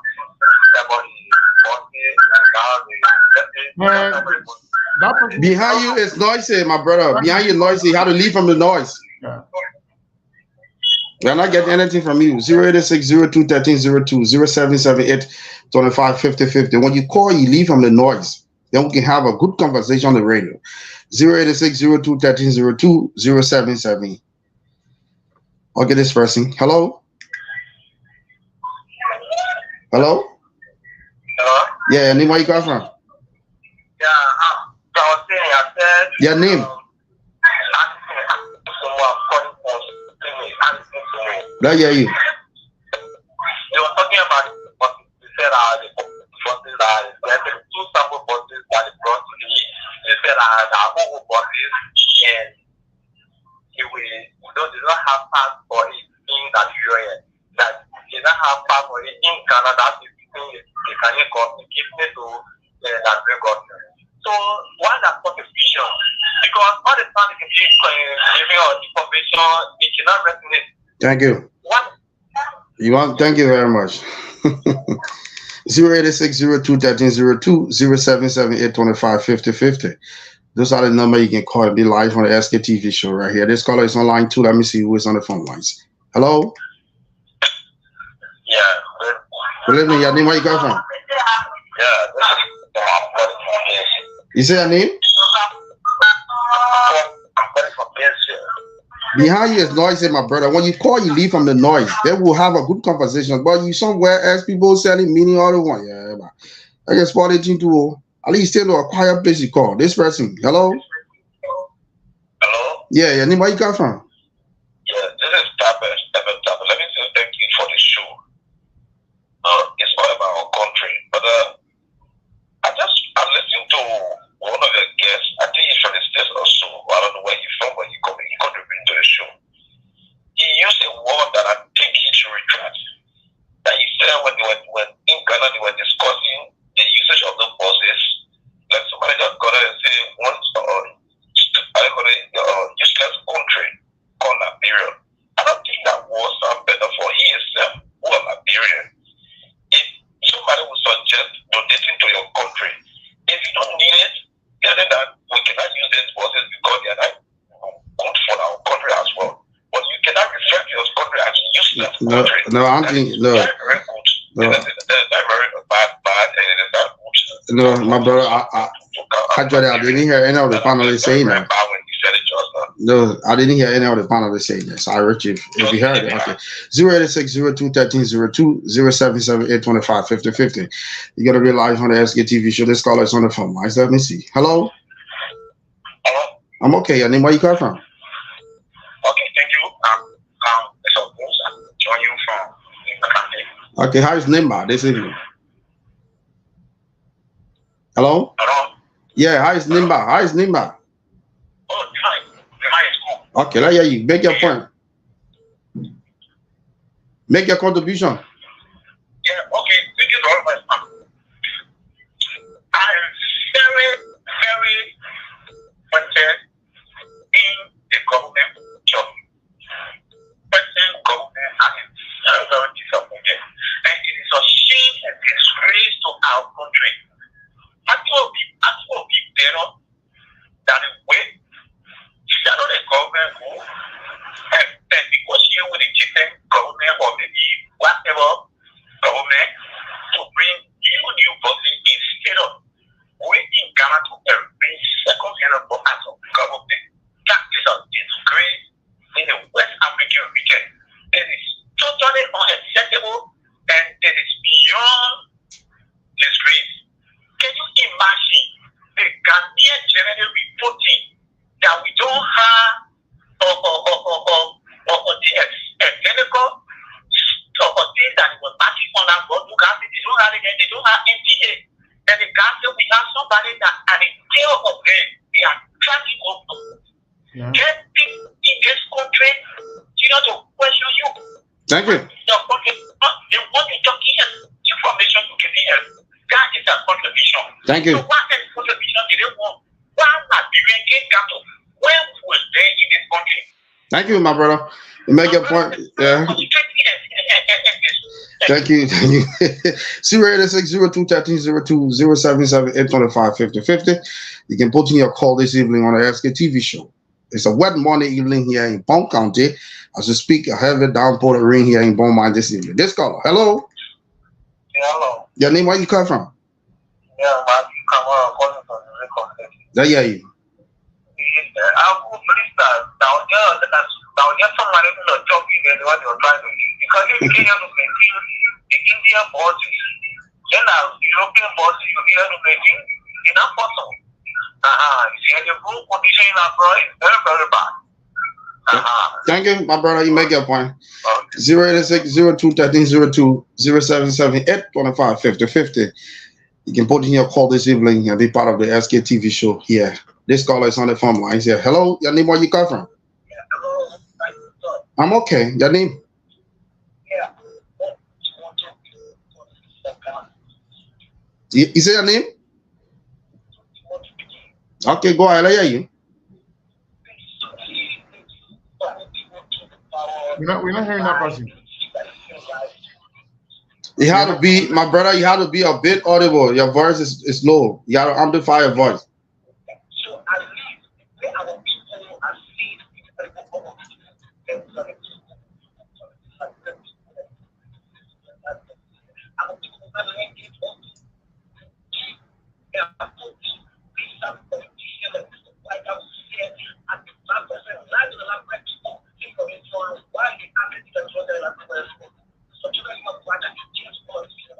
Thank you.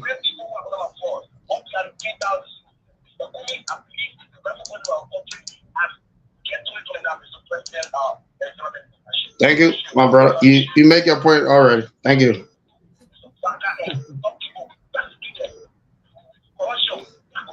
Thank you, my brother. You make your point. Another person is on the line. Hello, your name. This person gone off 086021302. Just call off. Hello. Hello. Yeah, good evening. Your name. Where you come from? You come from where? Okay, let me hear you, my brother.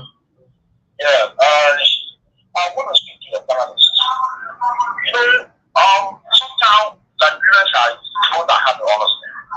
I don't really, but the parents here on the show, I think typical Nigerian or they are something like already. If you are typical Liberian, brother, why you would say that?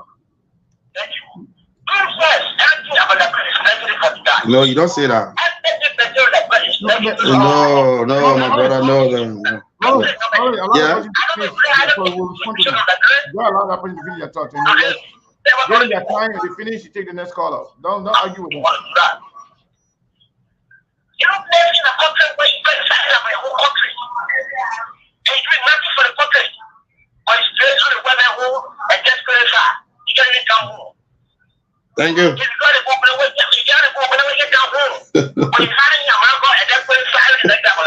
Thank you.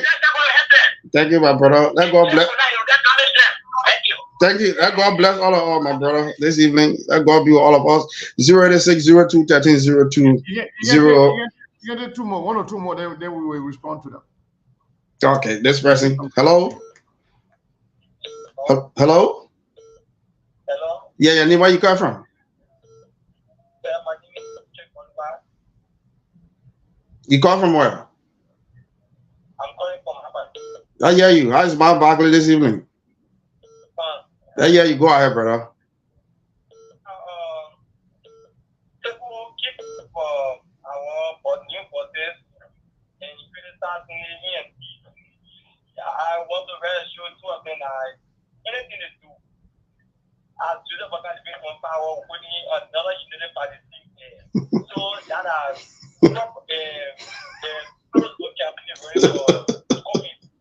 they got it. Thank you, my brother. Yeah, you make your 086023020.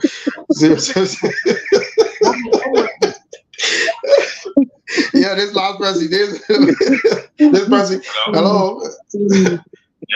Yeah. Where you come from?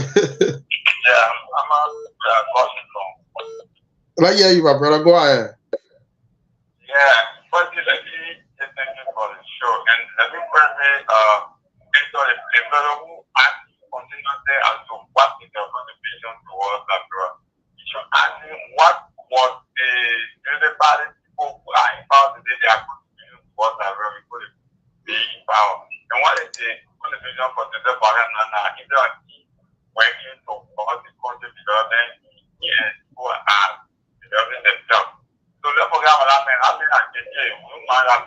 thank you. So your contribution is that you are educating and informing us.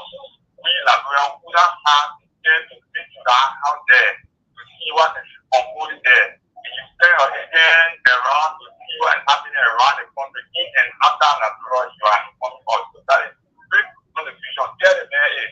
Don't let it go free. No, thank you. Yeah.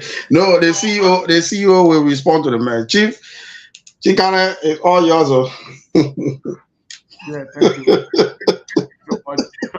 Thank They you. gotta Thank get- you. Mr. Kane, what is your take? What's your reaction? First of all, I want to say thank you to Lawrence and Melbourne and all our guys in Liberia. I know you guys are going through a lot. Yeah, whether it's by calling or by seeing people face to face, I know you guys are facing a lot of challenges. To the callers,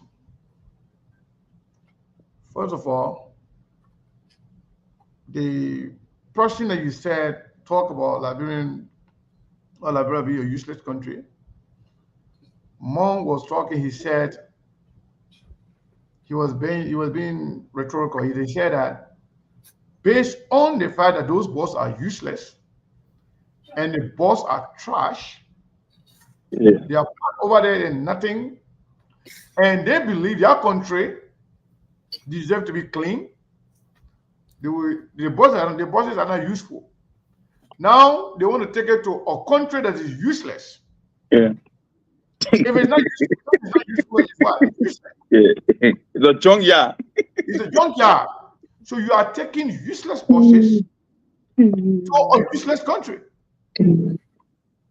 So, in fact, it was Joseph Boakai government that is telling the world that Liberia is useless by going to take all stuff that is not useful in Ghana. In fact, you should be ashamed of yourself to see your government going to Ghana to find buses for transportation for Liberia. Ghana is not manufacturing anything. Ghana is not manufacturing those buses. You got Japan right there. You got South Korea. You got the United States. You got all the countries in the world that manufactures, cars, trucks, buses.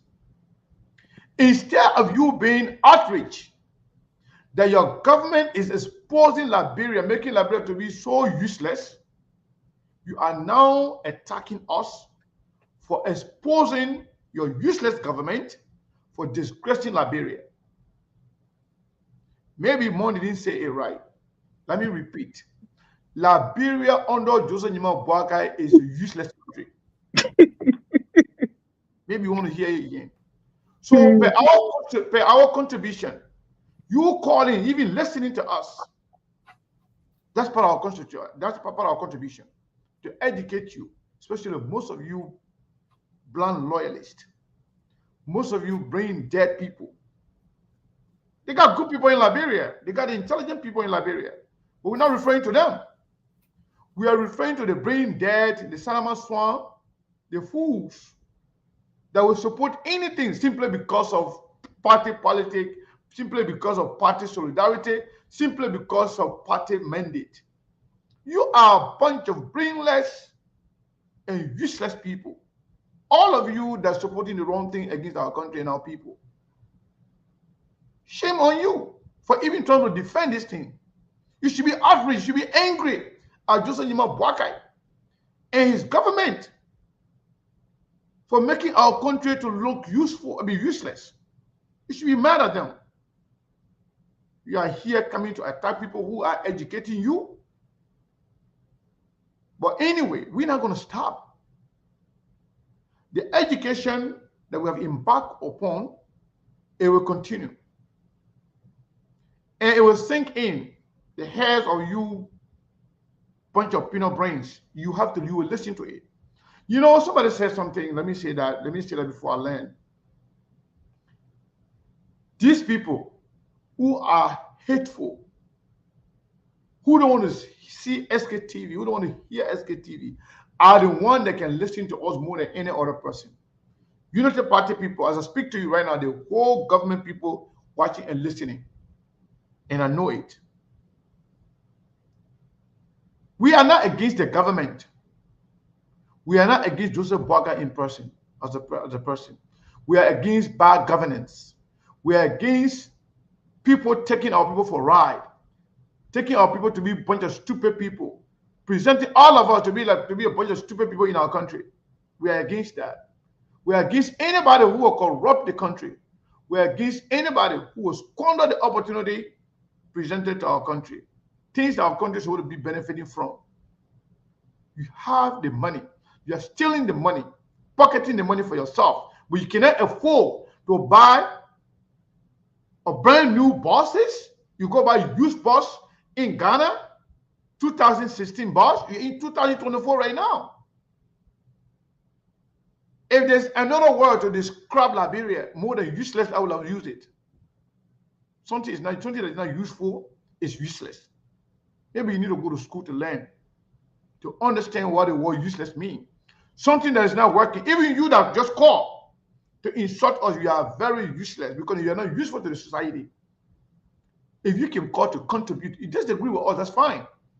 But call to insult us simply because we are educating you, you are more than useless. I will stop there, Steve. Wow, this is my first time seeing Sekou go this high, right? Now you sit to the SKT. I know who they are. I know the language they can understand. That's fine. You know, it says a lot about our country. It can tell you about the mindset and where we'll be going in the not too distant future or into the foreseeable future. We are not going anywhere anytime soon. If you got people that cannot understand the basic, like these things are not used buses. There's a difference between used buses and scrap.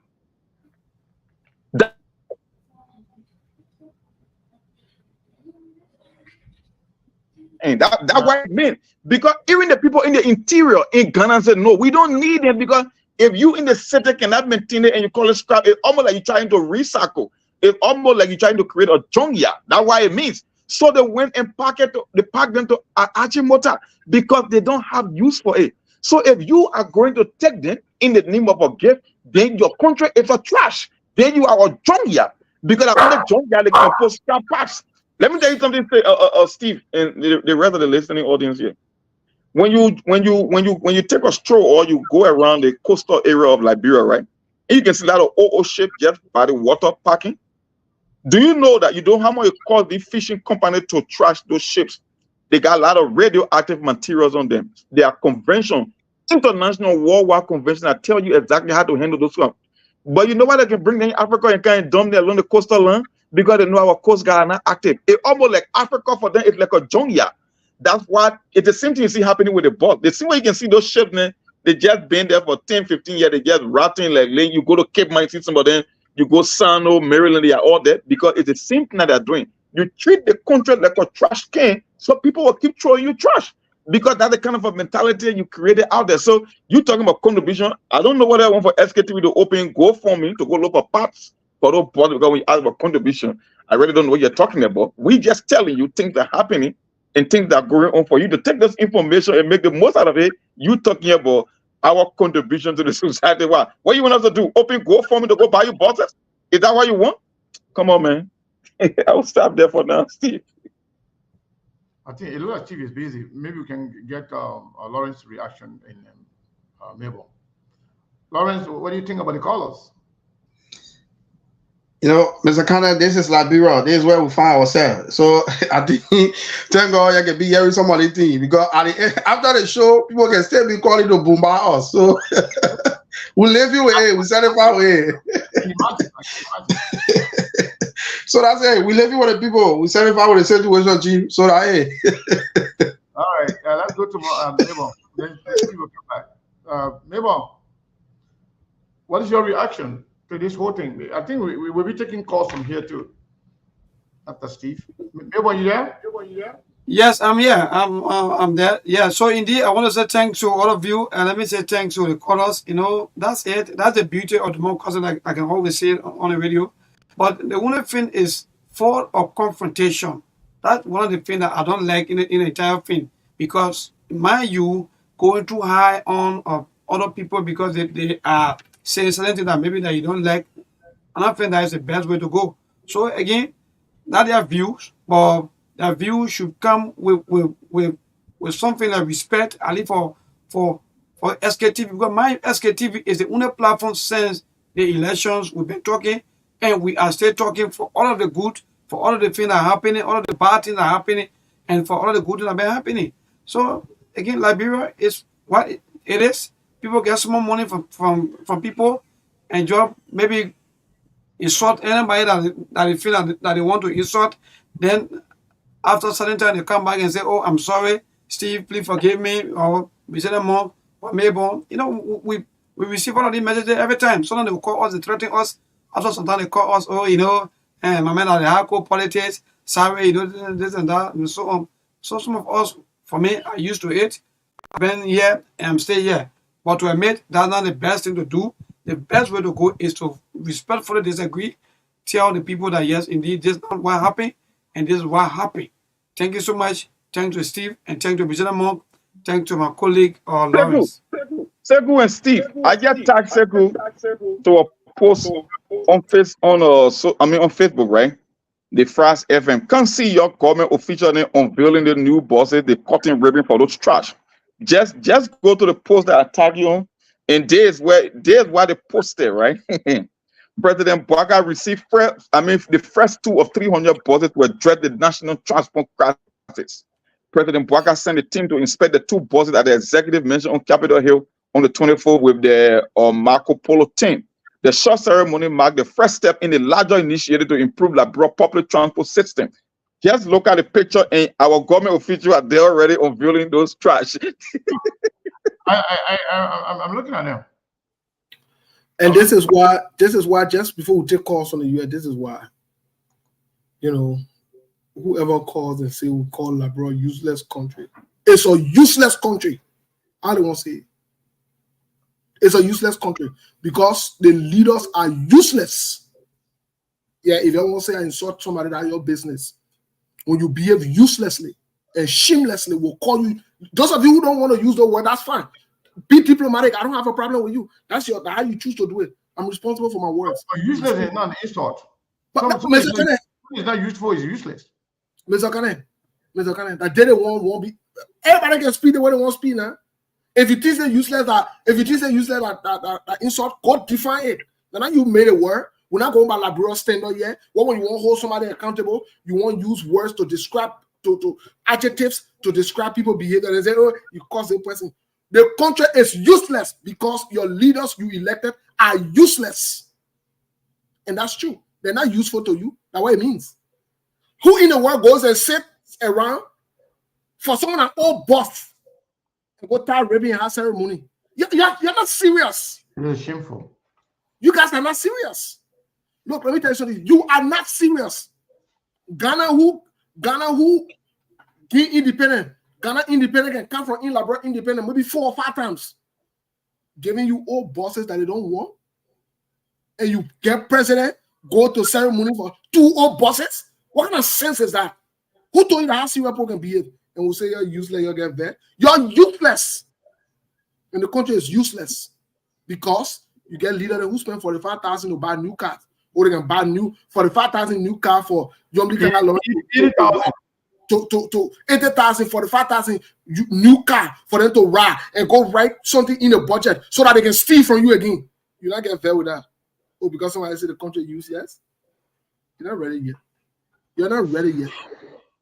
You're not ready yet. But I will take calls from here. You're not ready yet. I see Medela Kupone opposite at the executive mansion. Leaders are useless, and you are useless as well because your decision is not useful to you. You think Zoro means our words? So let me tell you something. You're ready for prime time. I understand, Mayborn's concern and his fear. Mayborn, the people we are dealing with, we know them. They're not going to change. Whether you advise them or you don't advise them, they're not going to change. They're not going to listen to you. And when they behave the way they behave, we know the language they can understand. They don't like soft tone. They don't like people who can massage their words. They don't like people who are selective when they are speaking. They like raw material. And they respect people who can take it to their doorstep. That's the country we know. That's the country we all were born. We all grew up. We know exactly how Liberian people can process things. Whether or now we are on the radio, there are certain things we will not let off the hook. There are certain people will not let them off the hook. When they speak, we'll respond to them in the manner in which they deserve to be responded to. Let's take a few calls from here. Sheriff. Yes, sir. You are live on SKTV. Thank you, Brother Sekou. You know, my name is Credible Sharif. Brother Sekou, you know, let me tell you something. When it comes to the Yongli issue and you know, the current president said that position that position he was there, he wasn't doing anything. He was a pop car and stuff like that. So Jeremiah Kun is proving to the Liberians, and we said this earlier. Since the beginning of this particular president political career, we told them that he was not a pop car. That position actually got some stuff to do in the Senate, but he said no. So Jeremiah Kun is telling Yongli that you guys will continue to be a loser because I'm not going to be a loser. I'm not going to sit here and you guys will create agendas that will favor you and leave me out, or that will kill my reputation tomorrow. Whereas I will be, protecting myself like the way the VP was protecting himself, lying to the public that he was a pop guy, and which of course he wasn't. He was there the 60-something bogus agreement. Hold on, man. So you just put your camera on for all to see you eating? Yeah. What kind of man is that?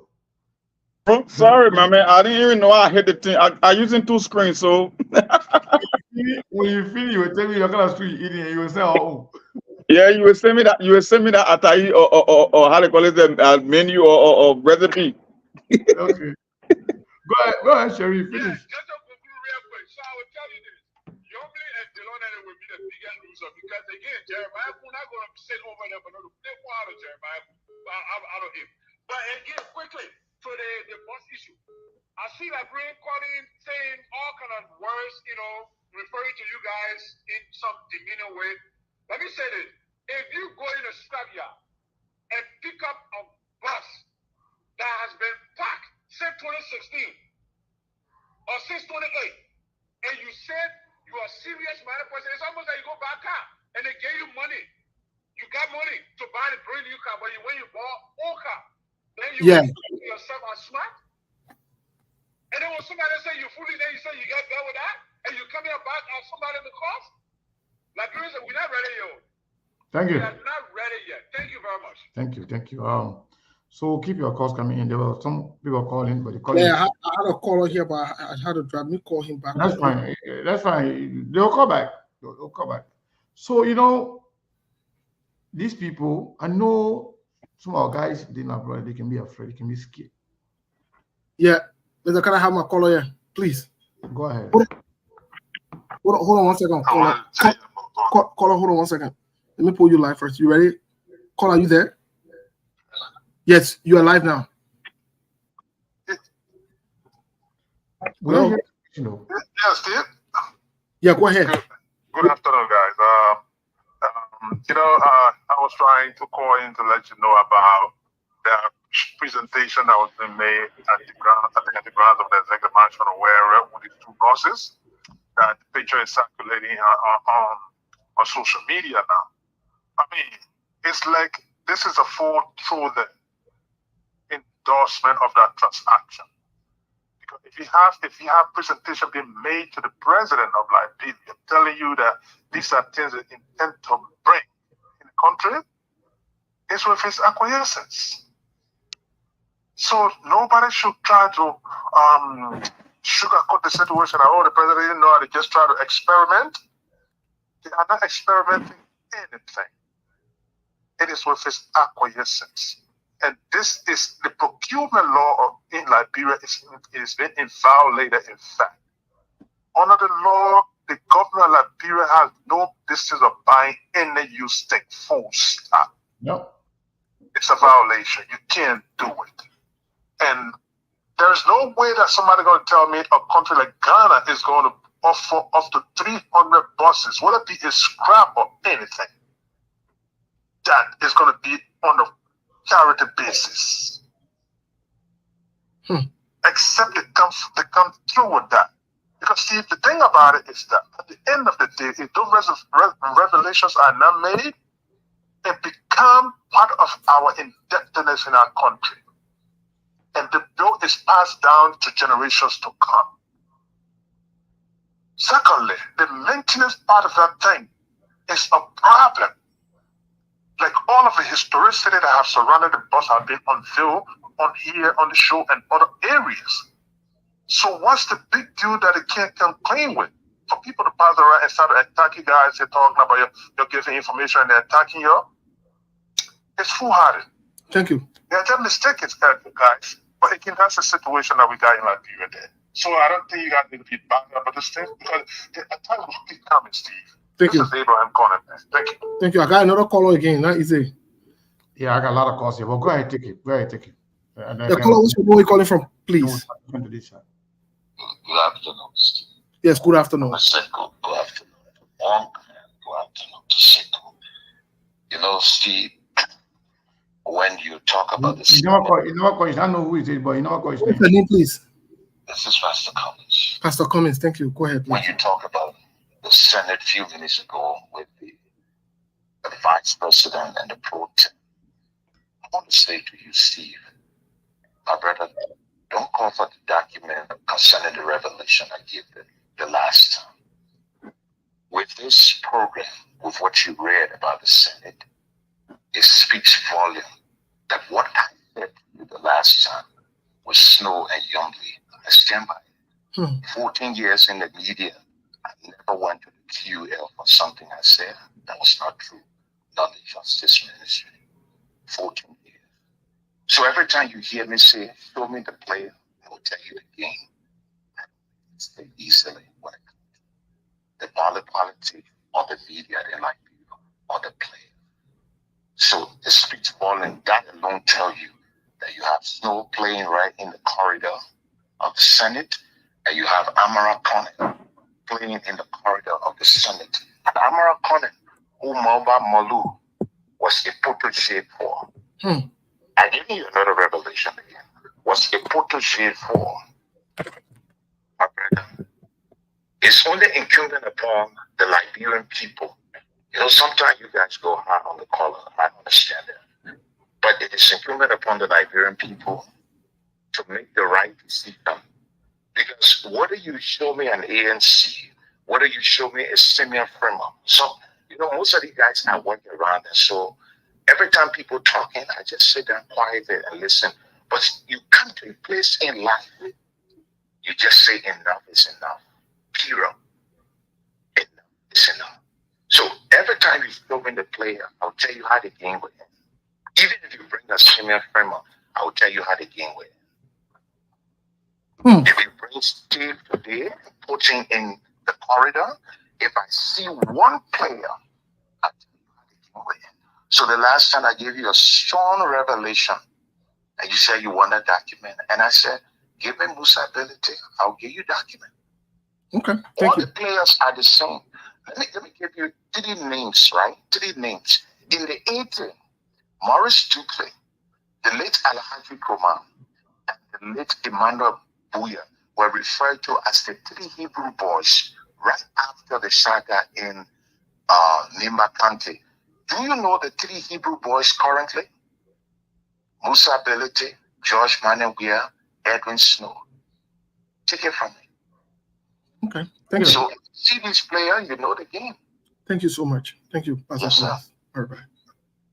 Yeah, Well, so we have a lot of calls coming in. So I want everybody to try to be as brief as possible so we can accommodate other people. We have a lot of callers. So we'll go to Abraham from Norway. Abraham, are you there? Yes, I'm here, Brother Sekou. Thanks for taking out my call. Go ahead quickly. 1 minute, everybody. I listen to you guys who want to know about your contribution. This is the same place we sat for the past 6 years when other people were defending President Weah. You just imagine a sovereign country president dedicating plane and carrying a water of cake and see government officials surrounding it and celebrating it. At the end, there was nobody to even stand up and say, Mr. President, where is the plane that you see you were bringing? We have another group of people. This is my first time hearing that a government order comes and decide to bring few for test driving first before they will bring the other rest. And these guys are disseminating, none of them can sit down and say, wait now, how can our government bring cars from abroad? If these cars come from abroad, what is the significance of saying you want to do test driving? You don't ask these questions. Once they see the thing, they satisfy. Thank you. They don't know what is behind it. So this is why I think let's leave them, let them just talk. But they have another 6 years to waste. Thank you, Abraham. Thank you so much. People is eating his good food in America. When he goes to Liberia, it will be all right for him. He will be there. Abraham, thank you. Thank you so much. My people, let's limit the conversation to 1 minute. If you can't do it under 1 minute, then you're going to call back after all the new callers. But I don't want anybody to be talking and cut them off. I want everybody to limit to 2 can accommodate other people. 410, last 4 digit 1400. What is your name and where are you calling from? Hello? Hello, my name is Murdo. Hello? Yes. I'm calling from Maryland. My name is Murdo. Go ahead. I said thank you guys very much for your hard work. Thank you. The only thing I would like to say, our Liberian people, the literacy rate is just high. Sometimes what people don't understand. And if the government, they try to do something, they got a good plan. But I don't think they got the plan the right way. Bringing youth buses would not help us. Because I remember riding MT back in the day, going to school, those were new buses. And just what you guys saying, the past, where are we going to get them from? That's my issue. If anything happens, where are we going to get those things from?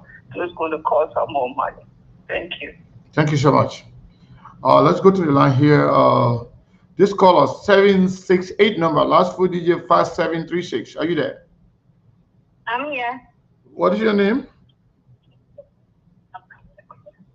Hello? Hello? Yes. What is your name and where are you calling from? This is Madeline from Minnesota. Madeline from Minnesota. Go ahead quickly, my sister. Hi.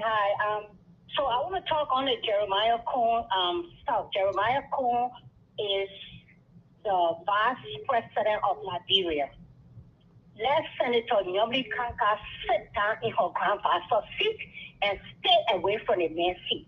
Jeremiah Coon was not my vice president. My vice president I was running on the ticket was Charlie Boston. The same thing we said to the Liberian people that Alexander Cummings was the best. But they said they wanted Unity Party. Unity Party came to and take everything that they didn't get when they were there for 12 years. They come back to get it. These people are in trouble. You go pick up all 2016 buses and bring it to Liberia and you cut him ripping shameless, useless Liberian leaders. I said so. Thank you. Thank you. Thank you. So let's go to the line here. We'll get to the caller 445 number, last 4 digits 7418. Are you there? Thank you, big brother Sekou. Let me say hi to each and all of your fellow panelists. Sure. Lawrence and all of the guys, Mong and Johnson are doing a very good job in Liberia. So basically, my name is Bilal Soare, and I join you from Philadelphia this afternoon. And Go ahead. I appreciate, as usual, you guys for the brilliant analysis on business national issue. Some will obviously Liberia will be the way it is, because people are going to take some contrary view as being an enemy and call you all sort of thing. But I see it as being part of democracy. So basically, on the issues of the bus, I've been following, and I asked myself a few questions. The issue about sustainability, and because I listened to the political advisor to the president, informing the Liberian people that those buses will be used so ease transportation. Then many people have raised the issue about rural and other things, which is a very essential issue when it comes to transport and with transport being easier for our people. And one of the fellows talking about MT over the past road, those buses that came back then, like I talk about maintenance, what we use the way it will. But one of the questions I raised again when the yellow machine came in regards to the bus issue is how these buses are coming to Liberia. Now I listen to us, you talk about it will be a venture business, that like a partnership, right? And basically how these venture businesses has been. So when we are not getting a clear picture of as to how somebody their concessions contract has been in doing the government, it raises some alarm. You give the space for people to speculate. Give the space for people to say all the things they want to say. So for me, it is a good thing. But if you leave the people in job and not giving them certain duty information, then you will give STTV and other folks other platforms who think that Russia should make progress in the right way, the means to always speculate on these things. So we want to also like bring government. For me, I see it's a very good thing. But let's get detailed information on the thing. For me, I'm not moved by certain things in Liberia because we live in that country. We know how that country progresses, make progress in certain way. Thank you. I will not see yellow machine and just celebrate it. On the issue conclusive, on the issue of the fight in the Senate. I mean, you want me to finish quickly. You spend more time on that one. Quickly, sorry, I beg you. People want to contravene the law of the state with the law that runs a particular area. No law contravenes the law of the state, which is the Constitution of Liberia. The right of vice president is to preside over the Senate. So nobody was not because there is an argument that the rule says that no rule contravenes our Constitution. The Constitution is the overall.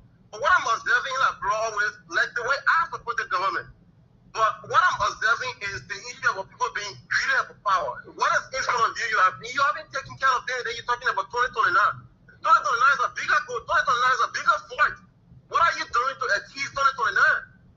That's the bigger question. People are not answering any questions. Thank you. But Labro always be the way that be better because people have not understand why they come to power and what is their functional things. Thank you very much. Thank you. Thank you so much. Let's go to the next caller here. Caller, what is your name and where are you calling from? Hello? Hello? Yes.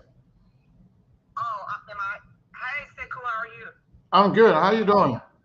Good, everybody. Hello. I want to join Monk to say, You didn't call your name to the people. What is your name? Is it Gigi James? Sorry. Gigi James calling out of Decatur, Georgia. I Okay. want to join Monk and say that Liberia is a useless country. When we say useless, when I say useless, I mean you have a country where people don't have jobs, they're not able to take care of their family, their children at home, and no school fees. That's a useless country because it should be taking care of the people. Rainy season, you got water right next in your bedroom. That's a useless country. You go to the hospital, they're asking you for money before they touch you. That country is useless. They don't care about the people. You got the people in charge in their houses, in their fences, in their air conditioner car, and they're living a good life, and you are defending them. That's a useless country. So I'm sorry to say, yes, it is useless. That's what we mean by it's useless. Thank you. Thank you so much for the education. I hope those brainless people are watching and listening. Let's go to Mr. Maulo here. Mr. John Maulo, are you there? Yeah, how you doing, Sekou? I'm doing wonderful. The other Sekou, Kroma. Listen, this whole issue with Jeremiah Cole and Youngly, I know Steve knows better. He was trying to put your fire, but listen, Jeremiah Cole is the vice president. Whenever he's in that chamber, Youngly becomes the senior senator of Galata County. He don't take his place. And I think he's right to stand his ground. It got nothing to do with woman business. If the women then want to bring that up, then every time the men then got to move around, the women got to move around, let all the men then lay down so they can walk on them. Because it got nothing to do with men or woman business. this woman has a job, this man has a job to perform, and she needs to give him the respect due him. Women need to respect men in their position just like men should respect women in their position. This man is the vice president. She should render him no insubordination. And that should even bring her to the areas to impeach her for even challenging the vice president on his vote. So let us stop that nonsense. As far as the bosses go, these people, our people, will see wrong and condone it just to suit their interest. So, I mean, everybody knows the government of Liberia not supposed to buy all things. So the fact that it's going to go bring second-hand funds from wherever it could be from Jerusalem, from America, it's still wrong. I'm not saying the government should be indulging it. The Senate should be questioning that. And the House of Representatives. But you hear anybody talking? This thing will go on. And Liberian people will be the victim. So thank you. Thank you so much. Let's go to the line here. 401 number, last 4 digits, 7669. Are you there? 7669.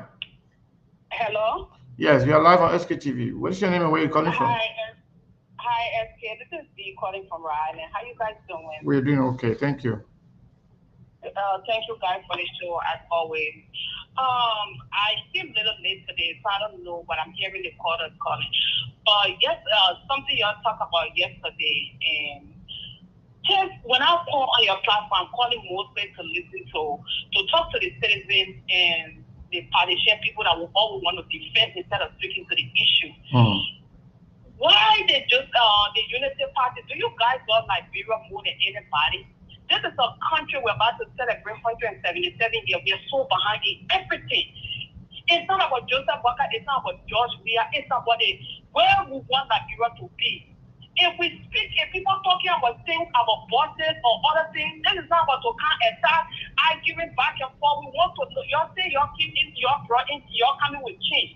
So why when we speak into the issue, we can't talk about the change?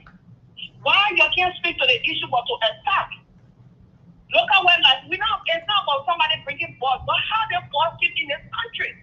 Do you guys want Joseph Walker to make Liberia better or leave Liberia worse up? If Joseph Walker make it worse up, how will it work for the next person coming into power? Liberia will continue to be in debt over and over.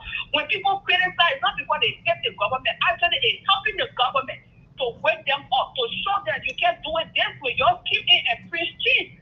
So when we're calling things out that you're not, your messages are not landing with your preaching, you should say thank you instead of criticizing. For FCTV, you might not expect the Unity Party people to always, they will attack, but we'll continue to talk because we that want Liberia to change, will continue to speak. Because you're teaming with a big resume, you are competent, you are there, so we're warning you if it's not adding up to what you said. Don't just raising our country because you want change. How it came there? Why is it all about what is there for the people? How it's going to run instead of wasting our money? Thank you. Thank you. Thank you so much. Let's go to the line here. We got a lot of callers today, Steve. 763 number, last 4 digit 8452. What is your name and where are you calling from? Hey, this is Mr. Roberts calling from Minnesota, head of Brother Sidwood. Hey. I want to say thanks to all of you guys for flagging out some of the stuff that's taking place in the country. But one thing I would say to Liberian people, Liberian government is like putting water on Tata's back, right? Or putting water on dog back. No matter how you talk, no matter how you protest, look, imagine before war, there's no change. The protest, there's no change. I think the best thing that's needed for Liberia is what I would refer to as a lockdown.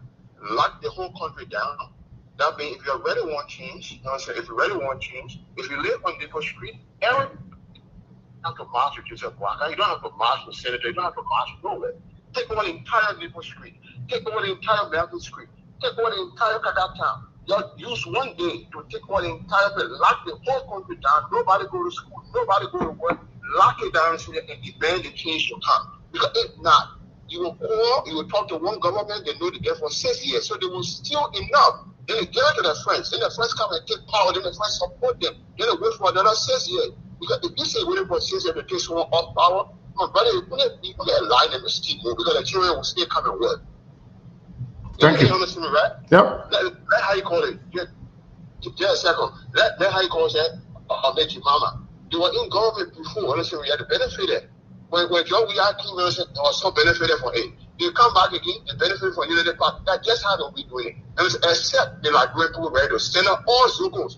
And Zokis not even better than the minister because they are more criminal than you. You take over the street, lock the entire country down, then change will come. Thank you, my brother. Thank you so much. Let's go to the line again. 515, last 4 DJ 4100. What is your name and where you calling from? Then we'll go to Steve after that. How are you? This is Japa Maxwell Hooks. So I'm calling from Iowa. Go ahead, sir. Des Moines, Iowa. So with no offense to you and Moses, I don't even want to dwell on what is obtaining in Liberia, what is unfolding in Liberia, the way Joseph Boakai is running his government. But I want to ask you and Moses specifically, with no offense, like I said, what is it that you guys want to achieve? What are you trying to achieve?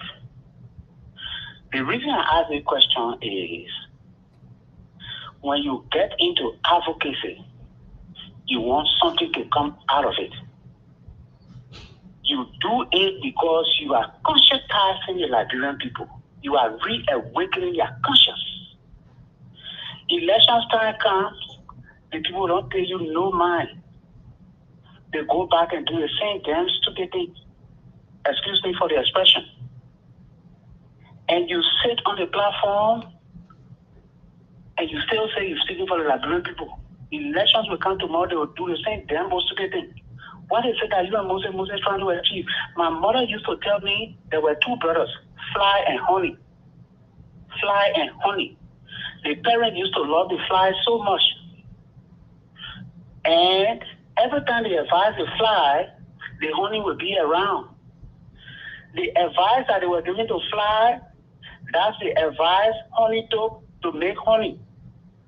Fly took his own advice and went to the poo-poo and went to eat feces. That's how Liberian people are. What is it that you want to achieve? The people are not listening to you. Okay. They don't used to come to. Come in, just one more minute. Let me just one. Give me two seconds. They don't come to America 1 or 2 times. I listened to him. I can recall. And every time he attended the Liberian functions, when they asked him to speak, and he gets up there, he was like, and we take a George Weah. We left Charles Bronski. We left this other person. Seasoned politicians, people who have been in government, we left them, we take a George Weah. They say they don't turn around and made Liberian people and advocated a rare campaign for a Joseph Boakai, who now today has no control over his own government. What is it you and Moses trying to achieve? That you can't pay attention to your family? You can't do your little one to like for me, go clean people and something, excuse me for the expression. What is it? I hope you answer me before you cut your show comes to an end. No, I want you to even stay. I want you because you're probably going to be the last caller. I want you to stay here so we can have a little bit of dialogue, a conversation. Okay. You done, right? You done asking your question, right? My wife is passionate about listening to you guys. My wife is Laura, so she's passionate about listening to you guys. So I will be listening to answer my question. Yeah, but I wanted to ask you first before you go. I wanted to ask you first. Yes. How often do you listen to, and how long has been you've been listening to SKTV? I listen to SKTV every time. If I don't have the time to listen to it, my wife records it because she's one of your fans, Nora Hooks. Mm-hmm. If you remember that. I know. She's one of the biggest fans of SKTV. Maxwell Hooks ran in Grand Crew. We haven't heard from him. I'm back in the States. I came to clean people. Okay. I don't have to. So how long has been since you've been following SKTV? That was my question. How long? I started following SKTV for a long time. I used to call on your show. So my question. Make my argument why I thought that it was necessary for either a communist presidency or somebody else other than a Joseph Boakai who has been I'm just trying to. I'm driving a certain point. So. Yeah, so I follow you religiously. Thank you so much. Thank you so much. Following SKTV religiously and for a very long time. What do you want to achieve by following SKTV? What is the Yes. purpose of you following SKTV? What do I want to achieve? Yeah, by following SKTV. I think it's just part of the fun of it that I listen to, that I enjoy, because like people don't pay attention to you guys. So it's the fun part of it that intrigued me to continue to listen to Sekou TV. Okay. When Moses gets on, when he holds a platform and he's analyzing, he's speaking, and whatever it is, I enjoy him. I enjoy you, all of the panelists. Okay. That's a fun part of it that intrigued me to continue to listen and watch you guys. All right. Let me hold on one second. Hold on one second. Steve will talk to you. Let me just say this. Let me say this to you, and then Steve. Yeah, I know, right? First of all, when you say LeBlanc people are not listening to you guys, I think that is a misstatement, and that statement is inaccurate.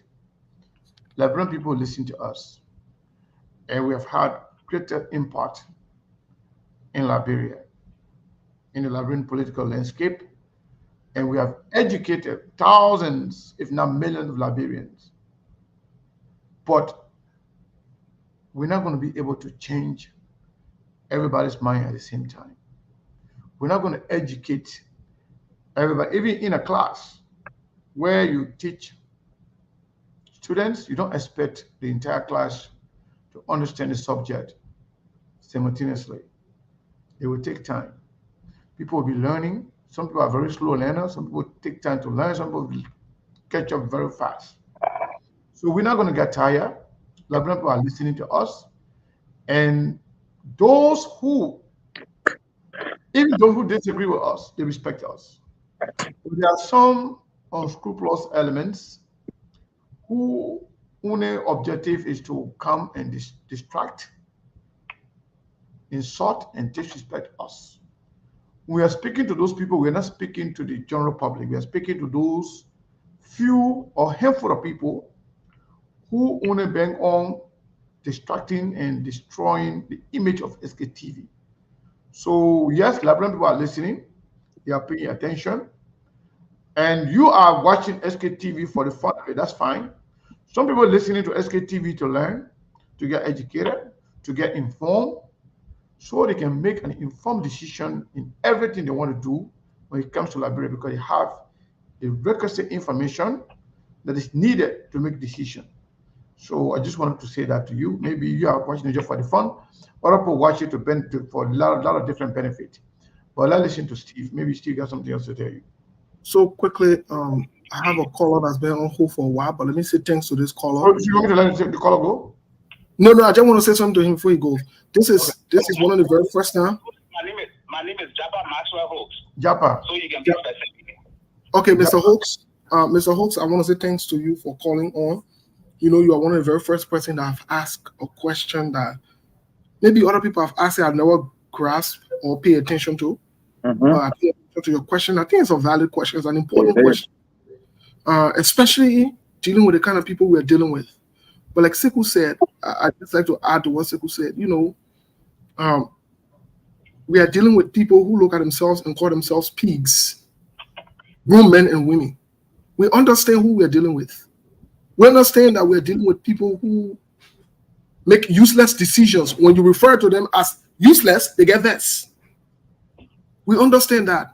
But we ought to understand that some of these things and these sacrifices we're making, we're not just doing it for today. You know, life has a way to record people. Everybody will not be silenced. Everybody cannot be silenced at the same time. And so we have decided that we're not going to be silent on some of the issues. We're not going to turn our backs on some of these issues. The records will show, it will reflect that one day there were people like Sekou, there were people like Steve, there were people like Monk who spent 3-4 hours on the radio talking what is right, even though they were insulted, but it will be recorded. And not only that it will be recorded, our children will be in history. They will come and say, yes, there were men who stood up during those days. And I encourage you and other people also who follow the show. Maybe if you're watching the show for pleasure, take it seriously. Maybe you calling in like you did today to contribute. Call in. Don't get tired. Don't get tired calling in. Don't get tired following. And I want to also challenge other people who watch from afar. Don't go from afar. Even if you disagree or come disagree or we'll welcome you. But we'll not stop. Thank you, Mr. Hawks. and thanks to our followers and everybody else. Thank you. All right. Yeah, that was nice. That was a nice response. Yeah. So Steve, take the other caller you have. Yes. Let me take the last caller for the day. Yeah. Caller, what's your name? Where you calling from, please? This is Ben, the other citizen calling from Minnesota. Hey, Ben. Well, I want to speak about the classes a little bit. You see, it's so funny. I don't know, for some reason, Steve, we're not hearing all the word from the guy. It's kind of like breaking. We're not hearing anything. Some of it, we can hear everything. Say again, Ben. Yeah, so is it better? Speak about it. Can you guys hear me? Yes, go ahead. Okay. So with regards to the buses issue, it's so funny how the procurement system provides that they should order by new cars. Right. But in this instance, these guys are going for used buses. And the thing is that they do not make that mistake with their own personal cars that they get. Mm-hmm. You see how hypocritical these people are? Things that affect them personally, they don't play with it. They all want new cars. But things that they want to bring in for the public to use, oh yes, they can go and get used cars and clean them and put them in the street. And look, one of the other major problems that those cars had in Ghana besides the lanes, it was the issue of the traffic. The traffic was so much for them.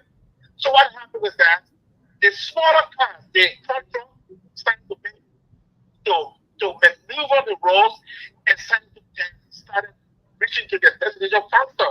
So people said, well, even though I'm paying less about all these big buses, but I'm not getting to my destination faster. So people stopped using them, and people started using those small cars. The same thing will happen in Liberia because you don't have the road. Where will you park 200 buses in Monrovia? Where? Look at the amount of motorcycles you can't even control. But anyway, I just said and express that issue about the hypocritical aspect of this guy, that they can buy themselves new cars and bring old cars on the, for the public. Thank you. Thank you, Ben. Thank you. I think that Mr. Khan is up to you. Yeah, let's go to Mom. Maybe Mom has something to say. Somebody else is calling. Hold on 1 second. That was going to be the last caller, my people. Hello? Yeah. Hello? Yeah.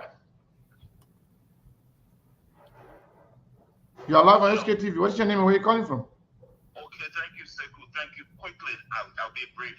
You know, let's put it at an equilibrium, right? Liberians are good at celebrating all things. Let's go back a little bit. The late Dr. Nathaniel Richardson and Chairman Judith Bryan, I think you were in Liberia then, Sekou, when they introduced a water pump to pump water from Monserrado and its environment. That water pump that came into the country at the time, where the President Bryan went to the port for them to dedicate the water pump, was an old water pump that was painted on the ship. It was not a new water pump. By the time the government celebrated that, let's come to the diaspora. Liberians here spend hours on the internet. They raise money for a transmitter for Heron Costa, and I asked them, can you guys show me a new, just the transistor of the transmitter? I just need a transistor to tell me that it's new. But we celebrated here in the diaspora that was a new transmitter they purchased, but they raised money over $30,000. Over $30,000. Over $30,000.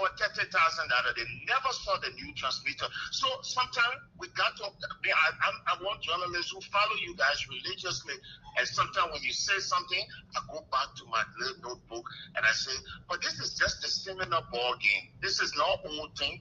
So we're doing it in the diaspora, and we're also doing it back home. Thank you so much, my brother. Thank you. Monk, let's go to Monk and then we can call it a day. Monk, what's going on, my man? With everything you heard, maybe you want to respond to the guy who say, you know, what we intend to achieve. The second to the last caller, the brother that called that says that he was listening religiously and he himself follow and he's mad. I understand he's speaking from a place of frustration. Yeah. That's exactly what's happening. He's mad.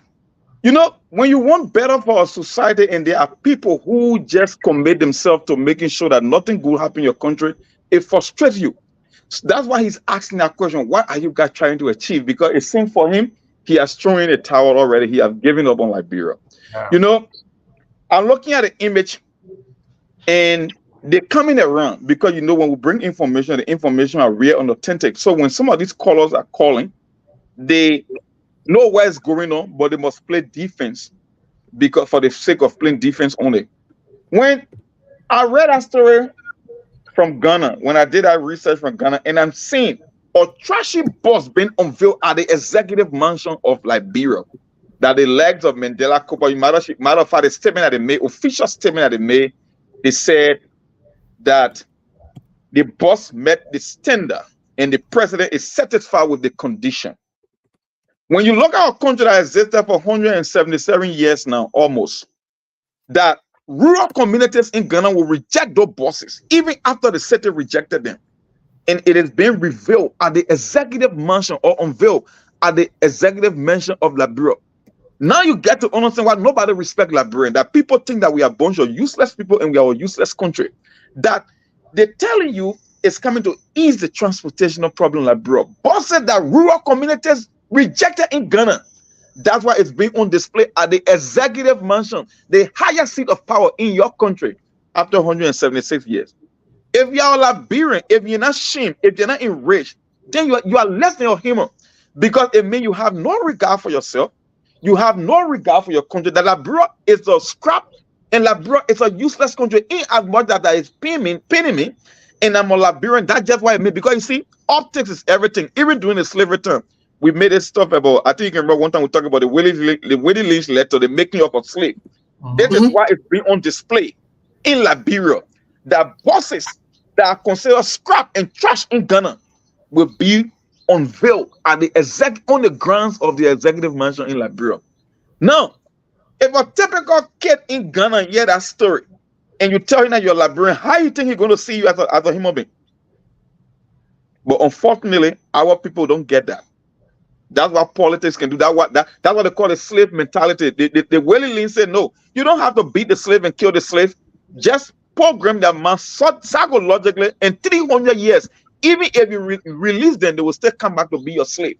That's what happened in Liberia. That's why I keep telling you, there is no path for Liberia, whether you like it or not. We have a long, long way to go, and you will not see it in your lifetime, because I keep telling you, the people who claim to be educated in Liberia cannot even think they're educated people. That's what happening. If you are telling me the president of Liberia, or men have been in the vanguard for almost 40 plus years, if you're going to accept the standard of the bosses and they are telling you that they met the president's approval, you're talking about the president's political advisor making an official statement that the bosses met the standard and the president was satisfied with their condition.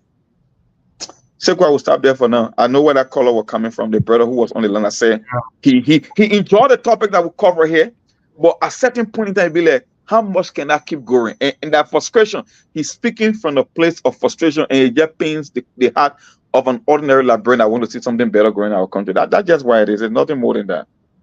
Yes, I agree. I agree with you 100%, Monk. And you see, sometimes when we listen to people who are passionate, empathetic, reasonable about their country, we know just from the question they ask, you can tell where they come from. You know, look, let me say this. Even if you won't be useless and disgraceful, why take those trash bosses in front of the mansion? Why even allow the president to even be included into that? But I'm not surprised. You know why I'm not surprised? Because Joseph Boakai is used to doing disgraceful and shameful things. For example, and I think Joseph Boakai, man, I used to be passing around here with Pierre Costa,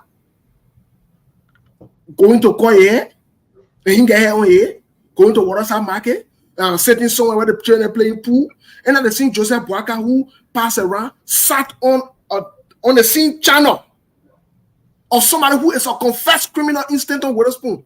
You think that you think that they can do anything disgraceful?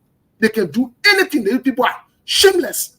And Joseph Boakai is the number one person. Look, I'm not exempting him from this. I'm not taking it away from him. And I'm glad today during the conversation we said it earlier. We're talking constitutional issues that have to do with politics or whatever it is. It has nothing to do with your culture thing. So those of you who are cultural, go to your traditional people. Go join Poro Susate. Go join Seni Susate. Go join your funny Susate there. When it comes to politics, we talk about optics, we talk about constitutional issues. Joseph Boakai is on a constitutional mandate to behave himself. He is not any kind of common citizen in our own president. If our own president can be doing disgraceful thing, as will be happy. As will be happy. The scene where we're not happy when Joe we are misbehaving as a president. That the scene where I'm not happy when Joseph Boakai is misbehaving as a president. That's what I wanted to say. Thank you so much. I think we should call it a day. Yeah, I think we cover all the ground today. Cover all the ground. We are digging deeper on all the information we have. The meeting that they had, they asked both Nyambli and Jeremiah Kung to let go what happened in terms of a little skirmish between the two of them. But that's not going to go away. There will always be a problem between the two, the vision, the presidency. And it is clear that Nyambli and her supporters believe that Jeremiah Kung is a potential threat to her ambition. And Jeremiah Kung, who is closer to the presidency than Nyambli, he also feels that Nyambli will be a threat to his ambition. So ultimately, there will be a little back and forth here and there all the time. But any of those behavior or actions affect the well-being of our country, we will definitely speak about it and will expose the perpetrators.